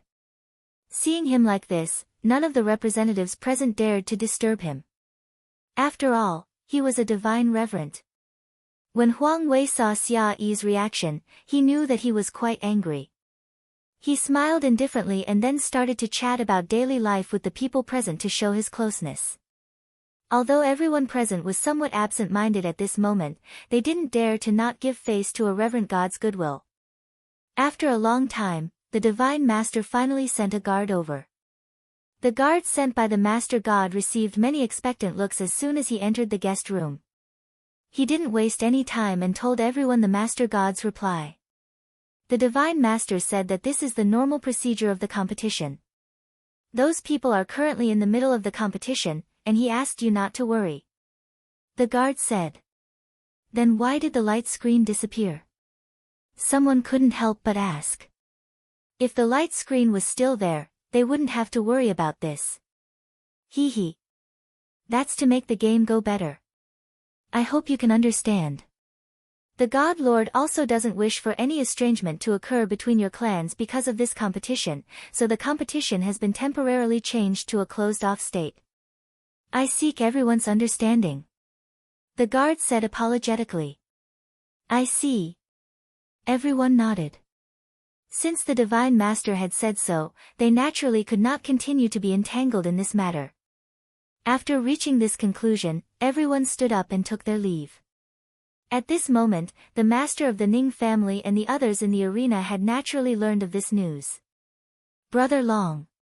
How true do you think the Divine Master's reply is? The master of the Ning family frowned and asked with uncertainty. Hee. No matter how many lies his answer is, we can't be sure that it's not. Since that's the case, why should you be bothered by this? Just wait patiently. Uncle Long glanced at the master of the Ning family and said indifferently. Then he closed his eyes again. Seeing him like this, the master of the Ning family completely lost his temper. Uncle Long's expression would never change even if Mount Tai collapsed in front of him. It seemed like he still had a lot of training to do. The great elder swallowed his questions after hearing Uncle Long's words. He peeked at Uncle Long with a hint of resentment, then closed his eyes. At the same time, in a towering palace within the Divine Master's estate, a red-robed woman sat on the throne with a dark expression. Her face was like a storm, and her subordinates were all pale-faced and trembling. "My lord, please forgive me. We can't contact Dream Dust." One of the subordinates trembled and said nervously. "You can't contact him? Then what do I raise you for? You guys are really useless." The woman, who was addressed as the master, roared in anger. Her originally beautiful face had become somewhat distorted, and her eyes were spitting flames of anger. That damned Dream Dust. He actually dared to go against her. Humph. She would not let that guy off. The woman was filled with hatred. When the subordinates kneeling in front of her heard the woman's words, they felt aggrieved. They also wanted to contact that damned Dream Dust. However, that guy didn't even care about them. What could they do? Even his lord couldn't do anything to him, so how could Huan Chen listen to them? Chapter 1907, Throwing the Game, 3, Continue to contact Huan Chen. Tell him that if he doesn't appear, I'll destroy him. He ordered. The woman saw that her subordinate was silent, so she continued to order with a cold face. Yes. Yes, the subordinate replied. Then, he stood up and left the main hall. Just as they left, a figure appeared in front of the woman. Seeing that detestable figure, the woman's anger grew even more intense. "What, you're finally willing to come out?" The woman's face was cold as she said in an unpleasant tone. "Do I dare not to come out? If I don't come out, you're going to destroy me." The owner of the figure said indifferently. The person who spoke was dressed in white, floating like a fairy. There was a faint smile on his extremely handsome face, but that smile did not reach his eyes. Instead, his originally clear and bright eyes were filled with coldness. "I only did that to force you out. Do you think I would bear to destroy you?" The woman smiled faintly and said in a flirtatious manner. "I'm willing." Huan Chen said coldly. He knew that if he could not be used by her, she would destroy him without any hesitation. Although the price of destroying him was a little high for her, it was better than losing control of herself. "If that day really comes, you're the one who forced me. Actually, how could I bear to destroy you?" The woman said innocently. Her alluring eyes continued to shoot electricity at Huan Chen, but Huan Chen remained unmoved. "Is it true that as long as you don't like them and they're not used by you, they're all forcing you?" Huan Chen coldly laughed when he heard the woman's words. "Of course." The woman said matter-of-factly. "Ha ha ha. You're still as overbearing as ever." Huan Chen understood. "It's good you know. Let me ask you, weren't you in a deep sleep? Why did you suddenly wake up?" The woman pressed, her face filled with displeasure. "I've slept enough, so I'll naturally wake up." Huan Chen's tone was indifferent, but it was enough to anger people to death. In fact, the reason why he had woken up was all because of this woman. If it wasn't for her, how could he have woken up at this time? However, he would not tell this to the woman in front of him. "Oh, really? Huan Chen, don't blame me for not warning you. You'd better not play any tricks, or I'll destroy you at all costs." Although the woman didn't fully believe Huan Chen's words, she still glared at him with a pair of flaming eyes. "Do I dare to play any tricks in front of you?" Huan Chen asked. "Humph. Since you don't dare, then be more honest." The woman continued. "I've always been honest, you should know that." Huan Chen said with a faint smile. After saying that, he immediately disappeared. The woman glared in the direction Huan Chen had disappeared in and gritted her teeth in hatred. Why couldn't that damned guy be used by her? She really hated this weapon spirit with an independent personality. Huan Chen was none other than the owner of that special space, the legendary weapon spirit. The special space that hosted the elite competition was a spatial god tool created by the previous Divine Lord. The god tool had been created by the previous divine lord unintentionally, but due to some accidents during the process of creation, not only had the god tool's quality increased by several levels, but it had also given birth to Dream Dust, a tool spirit with an independent personality. And it was an uncontrollable, disobedient artifact spirit. Of course, it was mainly because he didn't listen to her. Huan Chen's disobedience was also reflected in his unwillingness to recognize her as his master. As the previous divine master's sister, she had naturally become the new master of the divine realm after his death. Logically speaking, all of her brother's good things should have belonged to her after his death, but unfortunately, there were always one or two things that were different from the rest. They refused to be controlled by her or acknowledged her as their master, and Huan Chen was one of them. He was also the most difficult one to deal with. Huan Chen's space was a semi-open space. It was not only accessible to those who had acknowledged a master. Therefore, although Huan Chen currently had no master, they could still compete inside. This was also the setting of her good brother. However, although they could enter, the control of the inside still belonged to Huan Chen. As a divine lord, she could only use the outer part of the Huan Chen space. As for the real core, she had no way of controlling it. This was also the main reason why the subordinates she had sent into the special space couldn't find Huan Chen. As long as Huan Chen didn't want to see him, no one else would be able to see him. The woman's head ached at the thought of Huan Chen. Many years ago, Huan Chen had chosen to let her fall into a deep sleep in order to resist her authority. She was well aware of this. After all, once Huan Chen fell asleep, she would not be able to cause trouble for him. She would not be able to force him to recognize her as his master. Now that Huan Chen had suddenly woken up and caused such a huge commotion, she did not believe that it was just because he had woken up.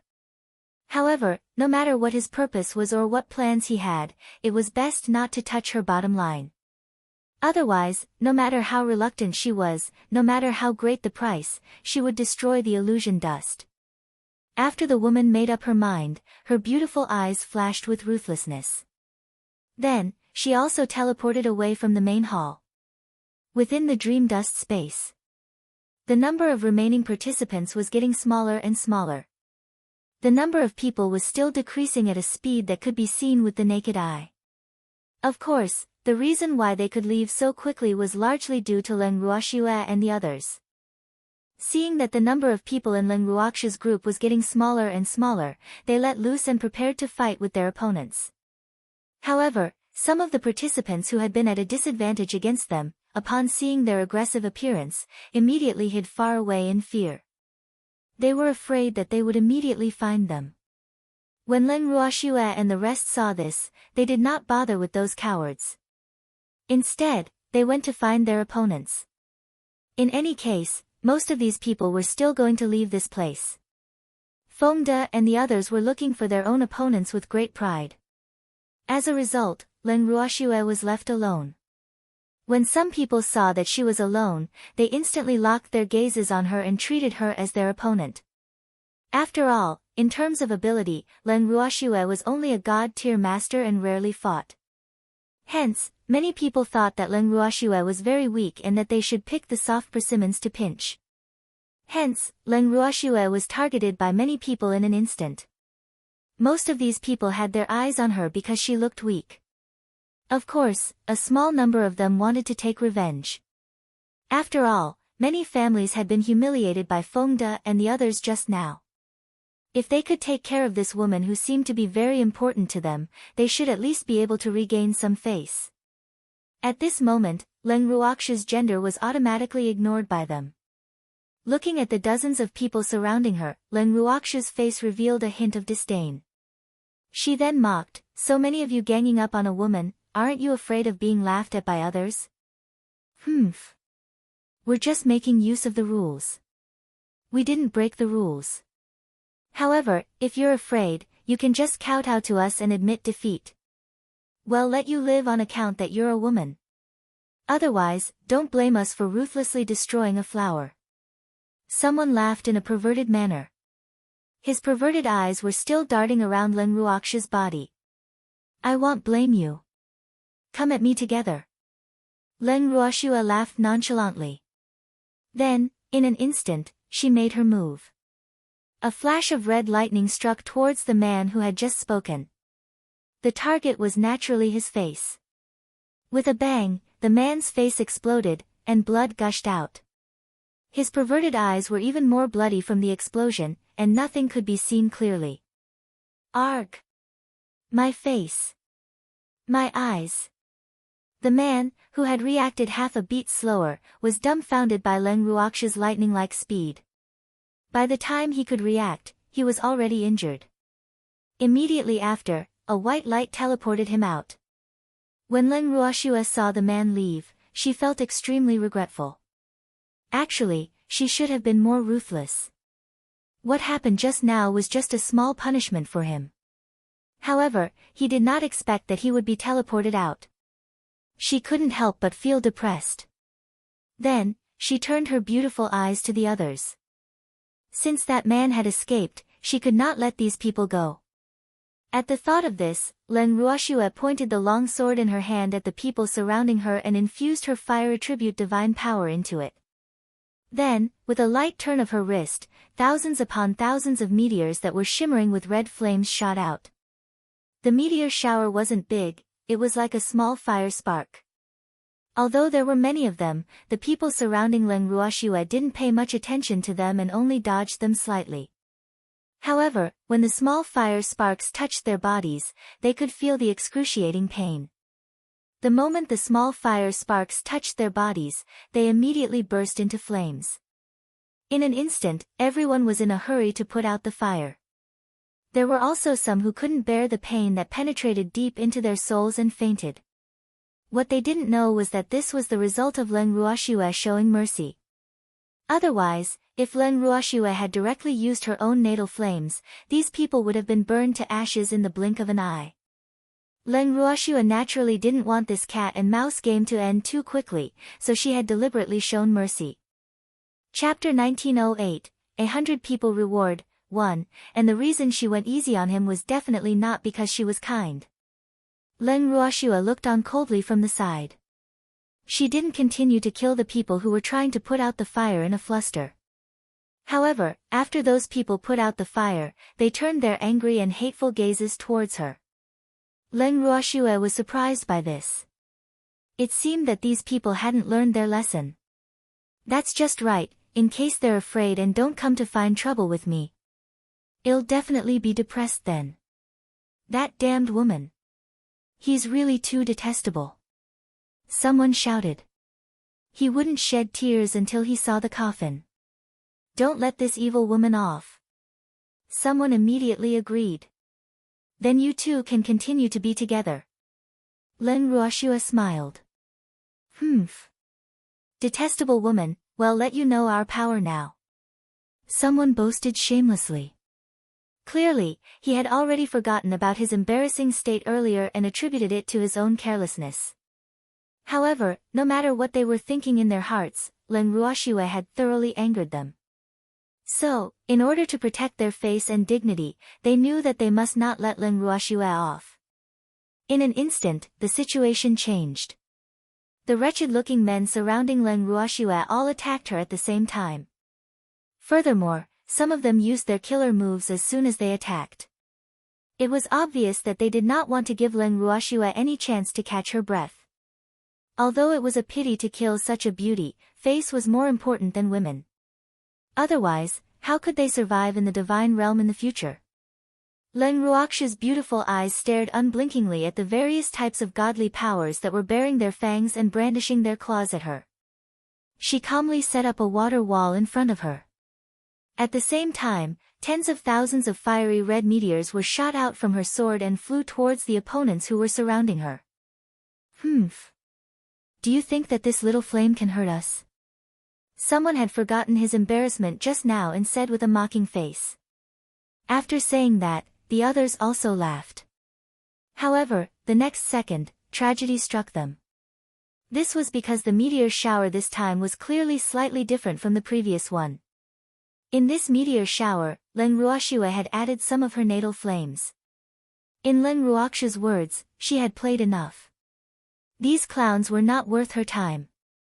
As for those who had weaker physiques, the moment the small sparks touched their bodies, they were immediately turned into ashes. As for the divine skills that they had used to attack Leng Ruoxue, they were also reflected back by Leng Ruoxue's wall of water and turned around to attack them. Then, terrified screams rang out one after another in the sky above the square. However, the people who were in the middle of the chaotic battle did not pay much attention to this side. Therefore, few people noticed how those people had died. After taking care of these people, Leng Ruoxue realized that she had nothing else to do. This was because many of them were currently fighting with their opponents, and no one actually had the time to deal with her. Miss Leng. I want to challenge you. At this moment, a gentle female voice rang out from behind Leng Ruoxue. However, before she could turn her head, she saw a beam of light shooting towards her. Seeing this, Leng Ruoxue quickly dodged, and the beam of light brushed past her. Looking at the woman who had sneaked an attack on her, Leng Ruoxue squinted her beautiful eyes and said indifferently, "It's Miss G." She had thought that this woman had gone missing in an accident. Leng Ruoxue did not expect him to be here. She was a little disappointed. "Yes, I want to challenge you," Ji Min boasted shamelessly. She clearly didn't take the sneak attack to heart. "Miss G, don't tell me you don't know about the agreement between me and Ji Yun? Or is it that Ji Yun can't represent the Ji clan?" Leng Ruoxue glanced at Ji Min with a half-smile and said in an extremely cold tone. "Hee hee. Of course, my brother can represent the Ji family, but the agreement between you two can be ended because there aren't many people here," Ji Min said disapprovingly. Since she dared to challenge Leng Ruoxue, she had naturally thought of an excuse. She wouldn't let anyone find any evidence against her. Otherwise, how could she be fit to be the eldest miss of the Ji family? Ji Min thought to herself, full of confidence. Not many people left. Leng Ruoxue's beautiful eyes looked at the crowd in the square in disbelief. There weren't many people left, at most a few thousand. Moreover, their numbers were rapidly decreasing. However, there was still a certain gap between them and not many people. If they were to fight now, it would definitely be a little far-fetched. However, since eldest Miss Ji had spoken, she naturally wouldn't let her down. "Of course. Miss Leng, do you dare to accept my challenge?" Ji Min said proudly. "What's there to be afraid of?" Leng Ruoxue laughed lightly. She didn't want to be treated like a soft persimmon. "Since Miss Leng has agreed, then let's have a battle to the death," Ji Min said fiercely. "A battle to the death?" Leng Ruoxue furrowed her brows. Was this Ji Min trying to kill her? He actually wanted to fight her to the death. "What, is Miss Leng afraid?" Ji Min provoked. "I'm not afraid. What's there to be afraid of? However, I want to make sure that Miss Ji really wants to fight to the death and not just stop at a certain point," Leng Ruoxue asked with uncertainty. "Of course, it's too boring to stop at a certain point. Which real battle isn't a life-and-death battle?" Ji Min said disapprovingly. "Since Miss Ji has made up her mind, I will accompany you to the end. However, it's best for us to sign a pre-war contract before the war to avoid any unnecessary trouble in the future," Leng Ruoxue suggested. "Miss Leng is really cautious. Don't worry, I won't blame you if anything happens to me," Ji Min promised. "Words are not proof. It's better to sign a contract. After all, you are Ji Yun's older sister, and Ji Yun is my friend. I don't want him to misunderstand me because of you." Leng Ruoxue had made it very clear that she wanted to sign the pre-war contract for the sake of Ji Yun. "All right then. Then let's make a contract so that I don't hurt you accidentally and Brother Yi will blame me," Ji Min said on purpose, wanting to anger Leng Ruoxue. However, Leng Ruoxue did not take her words to heart. Following that, the two of them made an oath according to the contract's rules and stated that the life and death contract they had signed would have nothing to do with the other party no matter what happened during the battle. The family, subordinates, and clansmen of the party who had an accident were not allowed to find trouble with the other party for any reason or excuse. Otherwise, they would be punished by the contract's rules. After the contract was formed, Len Ruoshu especially requested for it to be materialized so that the two of them could each hold a copy. After that, the battle between the two of them officially began. Ji Min made the first move, while Len Ruoshu set up a thin water wall in front of her. Then, she watched the battle as a bystander. Of course, she was the other party in the battle, but it was obvious that she was very calm. Chapter 1909, 100 People Reward, 2. When Ji Min saw how Len Ruoshu was acting, her lungs were about to explode. Damn it, was she looking down on her? This was because Len Ruoshu was only defending and did not attack at all. This fact had severely hurt her pride. This was really too much of a blow. He was also looking down on her performance. Len Ruoshu.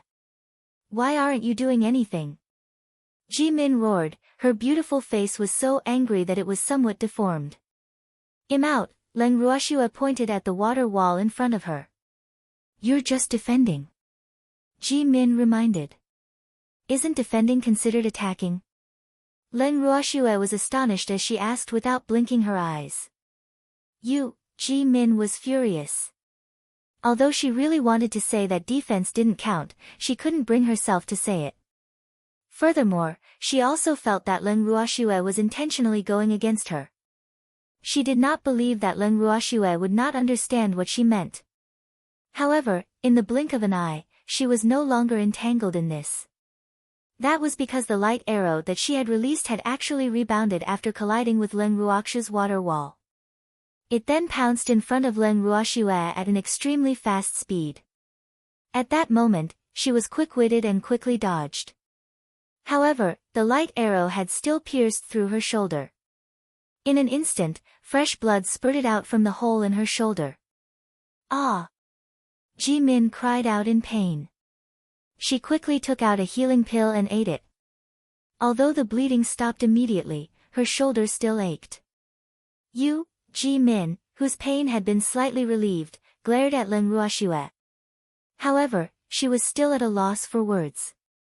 She realized that she actually didn't know what to say. Because she was injured by her own light arrow, even though she wanted to blame Len Ruoshu, she couldn't find a suitable excuse. This made her even more depressed. Just like that, the two of them stared at each other. Ji Min didn't speak and Len Ruoshu didn't speak either. Ji Min didn't attack and Len Ruoshu just looked at her indifferently. She didn't attack either. After a long time, Ji Min was going crazy. This person is really too detestable. Ji Min was so angry that she wanted to scratch the wall. Who did this? She was already injured, yet Len Ruoshu did not take the chance to attack. Since Len Ruoshu did not attack, she naturally did not dare to attack either. The main reason was that she was a little afraid of Len Ruoshu's wall of water. Even though she was not too sure if the wall of water's reflection was intentional or not, but with the wall of water's ability to reflect damage, she had no choice but to be careful. The best way was to let Len Ruoshu make the first move. However, Len Ruoshu was obviously calmer than her. Seeing that Ji Min only glared at her fiercely, Len Ruoshu was neither angry nor annoyed. Instead, she took out a reclining chair, a small table, and a few plates of fruit from her bracelet. She placed them in front of her and laid down on the chair leisurely. As she ate the fruit, she looked at Ji Min indifferently. Seeing this, the anger in Ji Min's heart rose uncontrollably. This damned woman, she clearly wanted to anger her to death. He was really too hateful. She had fought countless opponents in her life, but she had never seen such a detestable opponent. Who would lie down and eat while fighting? Wasn't he deliberately trying to anger others to death? Ji Min's anger rose, and her beautiful face was like a color palette, constantly changing colors. However, Len Ruoshu remained the same. Len Ruoshu. We're in the middle of a competition. Ji Min suppressed her anger and tried to calm herself down. I know.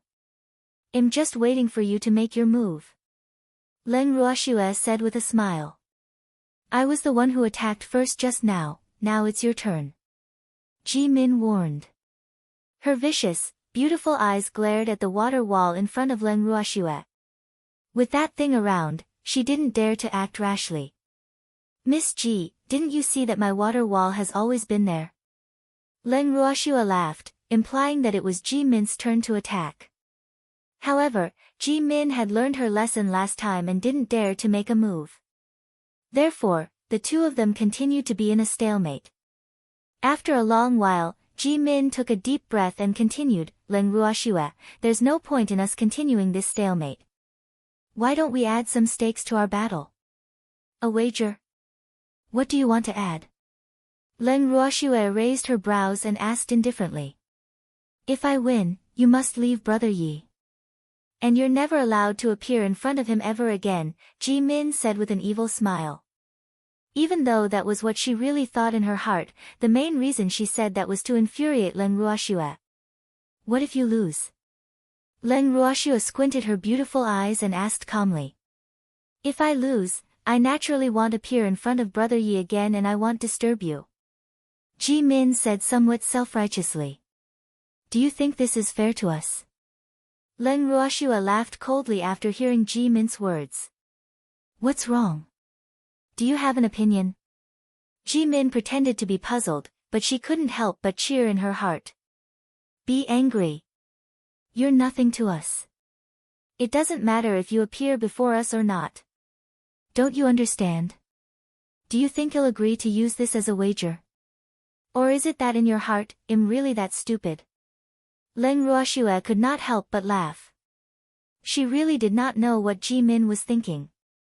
She had never heard of such a prize before.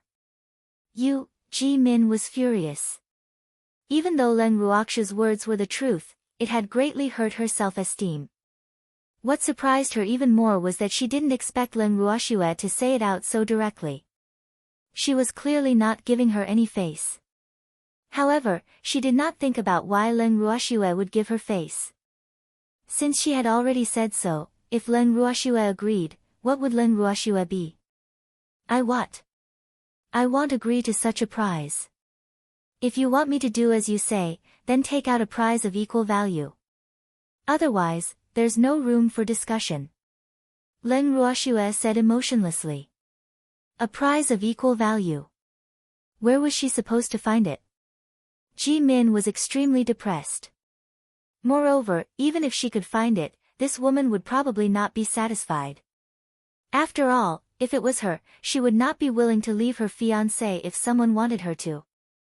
As the saying goes, don't give what you don't want to others.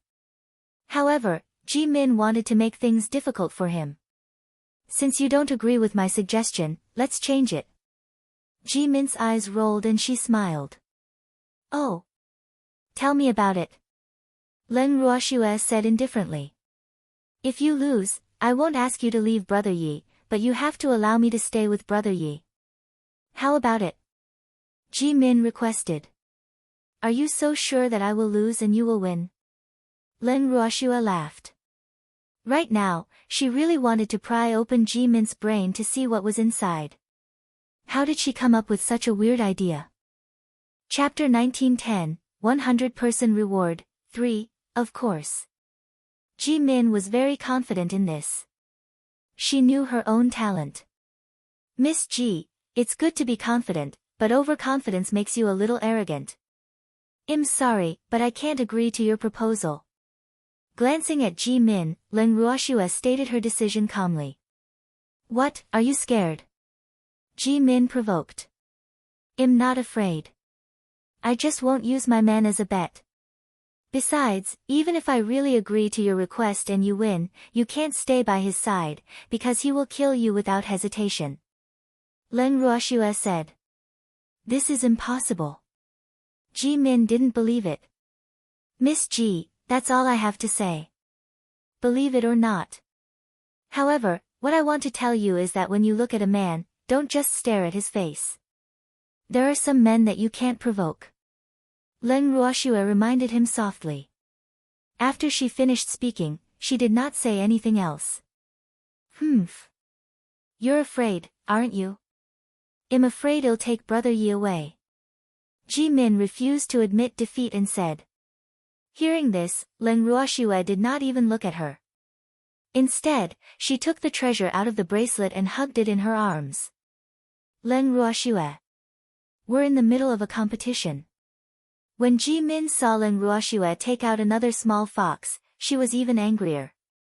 Damn it, he didn't even take a look at what time it was, and still had the mood to tease his pet. What's wrong with the competition? Hasn't my adorable master been waiting for you to make a move? Ugly woman. Hurry up and don't waste my lovely master's precious time.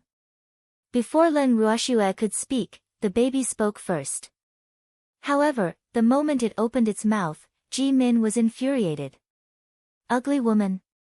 Was he talking about her? Ji-min was so angry that her whole body was trembling. Fuck. He actually dared to call her ugly. Which part of her was ugly? She was also a famous beauty in the immortal realm, but now she was being called ugly by a little fox. How could she accept this? Ji-min, who was filled with anger and hatred, was obviously muddled by the words, ugly woman. Without thinking, she directly released dozens of light arrows to attack the treasure. As for the treasure, it only widened its curious silver eyes and stared unblinkingly at the dozens of dazzling light arrows. Then, the treasure watched as the light arrows hit the water wall in front of it and bounced back. Then, the treasure smiled. Looking at the counterattack of more than 10 light arrows, Ji-min was momentarily stunned, but fortunately, she quickly reacted and completely sobered up. Damn it! She had actually been angered by this detestable fox. One had to know that the light arrow she had just released was not the least bit watered. What she wanted was to kill that damn fox. Now that the light arrow had changed direction and was coming towards her, what should she do? Looking at the dozen or so light arrows in close proximity, Ji-min trembled a little. When the light arrows were right in front of her, she suddenly realized that she should dodge. However, it was too late to hide now. Following that, a puff sound was heard. Pfft! Dozens of light arrows simultaneously pierced through her body, leaving dozens of bloody holes. In the blink of an eye, blood stained her clothes and she fell to the ground, but her angry beautiful eyes were still full of unwillingness. She never thought that she would be injured by her own light arrow technique. This fact struck her hard. Then, she felt a breath stuck in her chest and fainted from anger. Looking at the unconscious Ji-min, baby's eyes widened and he said with a puzzled face, "Cute master, she is dead?"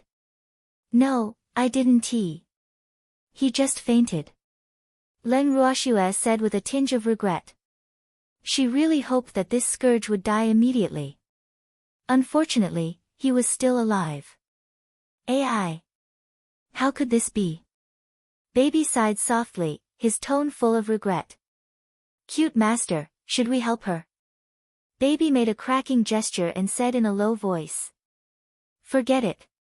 She is Ji Yun's older sister, after all," Leng Ruoxue said indifferently. She didn't even have Ji-min with her. Furthermore, this woman was injured quite badly. She probably wouldn't be able to cause any more trouble for the time being. Since that was the case, why should she be the evil person? "Master is so kind," Baby said with a face full of admiration. Hearing this, Leng Ruoxue's forehead was filled with black lines. She was kind. Why didn't she think so? To Leng Ruoxue, Ji-min's matter was just an insignificant interlude. After Ji-min was sent out by the white light, she turned her attention to the others. There were only 100 people left in the dream dust space, but there was still a gap between them and the 100 people required by the mechanical voice. Therefore, the battle continued, but the strength of those who remained was obviously not just a little higher. Basically, among the remaining people, with the exception of a few god-tier masters, most of them had the cultivation base of a divine lord or above. As such, the god-tier masters naturally became the targets of these people. However, the god-tier masters who were able to stay here weren't pushovers. Once a god-tier master was attacked, his or her family members would swarm over. Therefore, those who thought that they could get away with it didn't gain any advantage. In fact, they were even eliminated. As time slowly passed, the number of people in the dream dust space was finally controlled to 100. After seeing the numbers on the screen, everyone stopped fighting in unison. Among those who remained, other than Leng Ruoxue and the others, the 7 god domains and the various top clans only took up a portion of the spots. Little sister Ruoxue, all of you are the most complete. Congratulations. Yuchen walked to Leng Ruoxue's side and said with a faint smile. He was truly happy for Leng Ruoxue. If he could, he also did not wish for his opponent to be Leng Ruoxue. Brother Yu. Your Yu family is also not bad. Leng Ruoxue glanced at the people behind Yu Shu. The Yu family had actually left 8 people behind. This was quite a high percentage among 100 people. Yu Qin smiled, but he wasn't too complacent. It was obvious that he had already received many unfriendly gazes, so he wanted to keep a low profile. At this moment, the mechanical voice finally sounded again. Ha ha ha. Everyone, congratulations on being able to stay. There was no emotion in the tone of the mechanical voice. How are we going to compete next? Someone asked impatiently. Hee hee. You don't have to compete anymore. The mechanical voice said. What? Upon hearing this, the 100 people present were all stunned. What did this mean? How can we determine the winner if we don't compete? Originally, I was hoping that you could determine the winner and give the final winner a special prize, but I've changed my mind. It's already very rare for you to stand out from so many people, so I've decided to give each of you a special award. You'll all be the final winners. The mechanical voice said with a slightly excited smile. Ah. When the crowd heard this, they didn't know if they should be happy or worried. Moreover, they had never heard of a competition where 100 people won. Could this be a team competition? Moreover, in this case, it was hard to determine which family would be the biggest winner in this elite gathering. Thinking of this, many participants from families were in a dilemma. They came to the elite competition to win honor for their families. However, if the supreme honor was obtained by so many families, then the honor was too exaggerated, right? There could only be one champion, so they were not willing to share it with anyone. Many people couldn't help but think. Although this was what many people were thinking, none of them dared to stand out. Otherwise, if the mechanical voice got angry and killed them, who would they cry to? With this thought in mind, everyone fell silent. What's wrong? Are you guys unhappy? The mechanical voice was a little annoyed when it saw that everyone's reaction was not very strong. Everyone looked at each other, but no one spoke. Little girl, tell me. Are you guys unhappy? Upon seeing this, the mechanical voice called out a name. The little girl he was referring to was obviously Leng Ruoxue. Seeing the mechanical voice call out the name, Leng Ruoxue smiled helplessly before saying, I'm not unhappy about anything, but I think the others will definitely be unhappy. They've come for the honor of their families, and they want to win the final victory and achieve success and fame, but you're clearly letting everyone eat a big pot of rice and get a share of the reward. No one will cherish it. After hearing Leng Ruoxue's words, the mechanical voice fell into deep thought. Then, he said, Ha! The special reward that I'm giving you has nothing to do with the final champion of the elite competition. This is because the reward is given to you by me, not by the Divine Master's estate. After you take my ultimate prize, you naturally have a chance to determine the winner and receive another big prize from the Divine Master's estate. In other words, the champion would have 2 rewards. It's just that you don't need to compete for my reward. The mechanical voice changed its tone, and everyone's faces immediately showed joy. Then, when can we start fighting again? Someone asked anxiously. 2 grand prizes. Who didn't want to get it? Don't worry. According to the previous rules, the final victor would only be determined after leaving the special space. So, you'll have to leave this place for the rest of the competition. The mechanical voice said. When the people present heard his words, many of them revealed anxious expressions. However, Len Ruoxue was somewhat speechless towards this fickle fellow. Previously, this fellow had said that the competition this time would be different from the past and would be held here. Why did he change his mind now?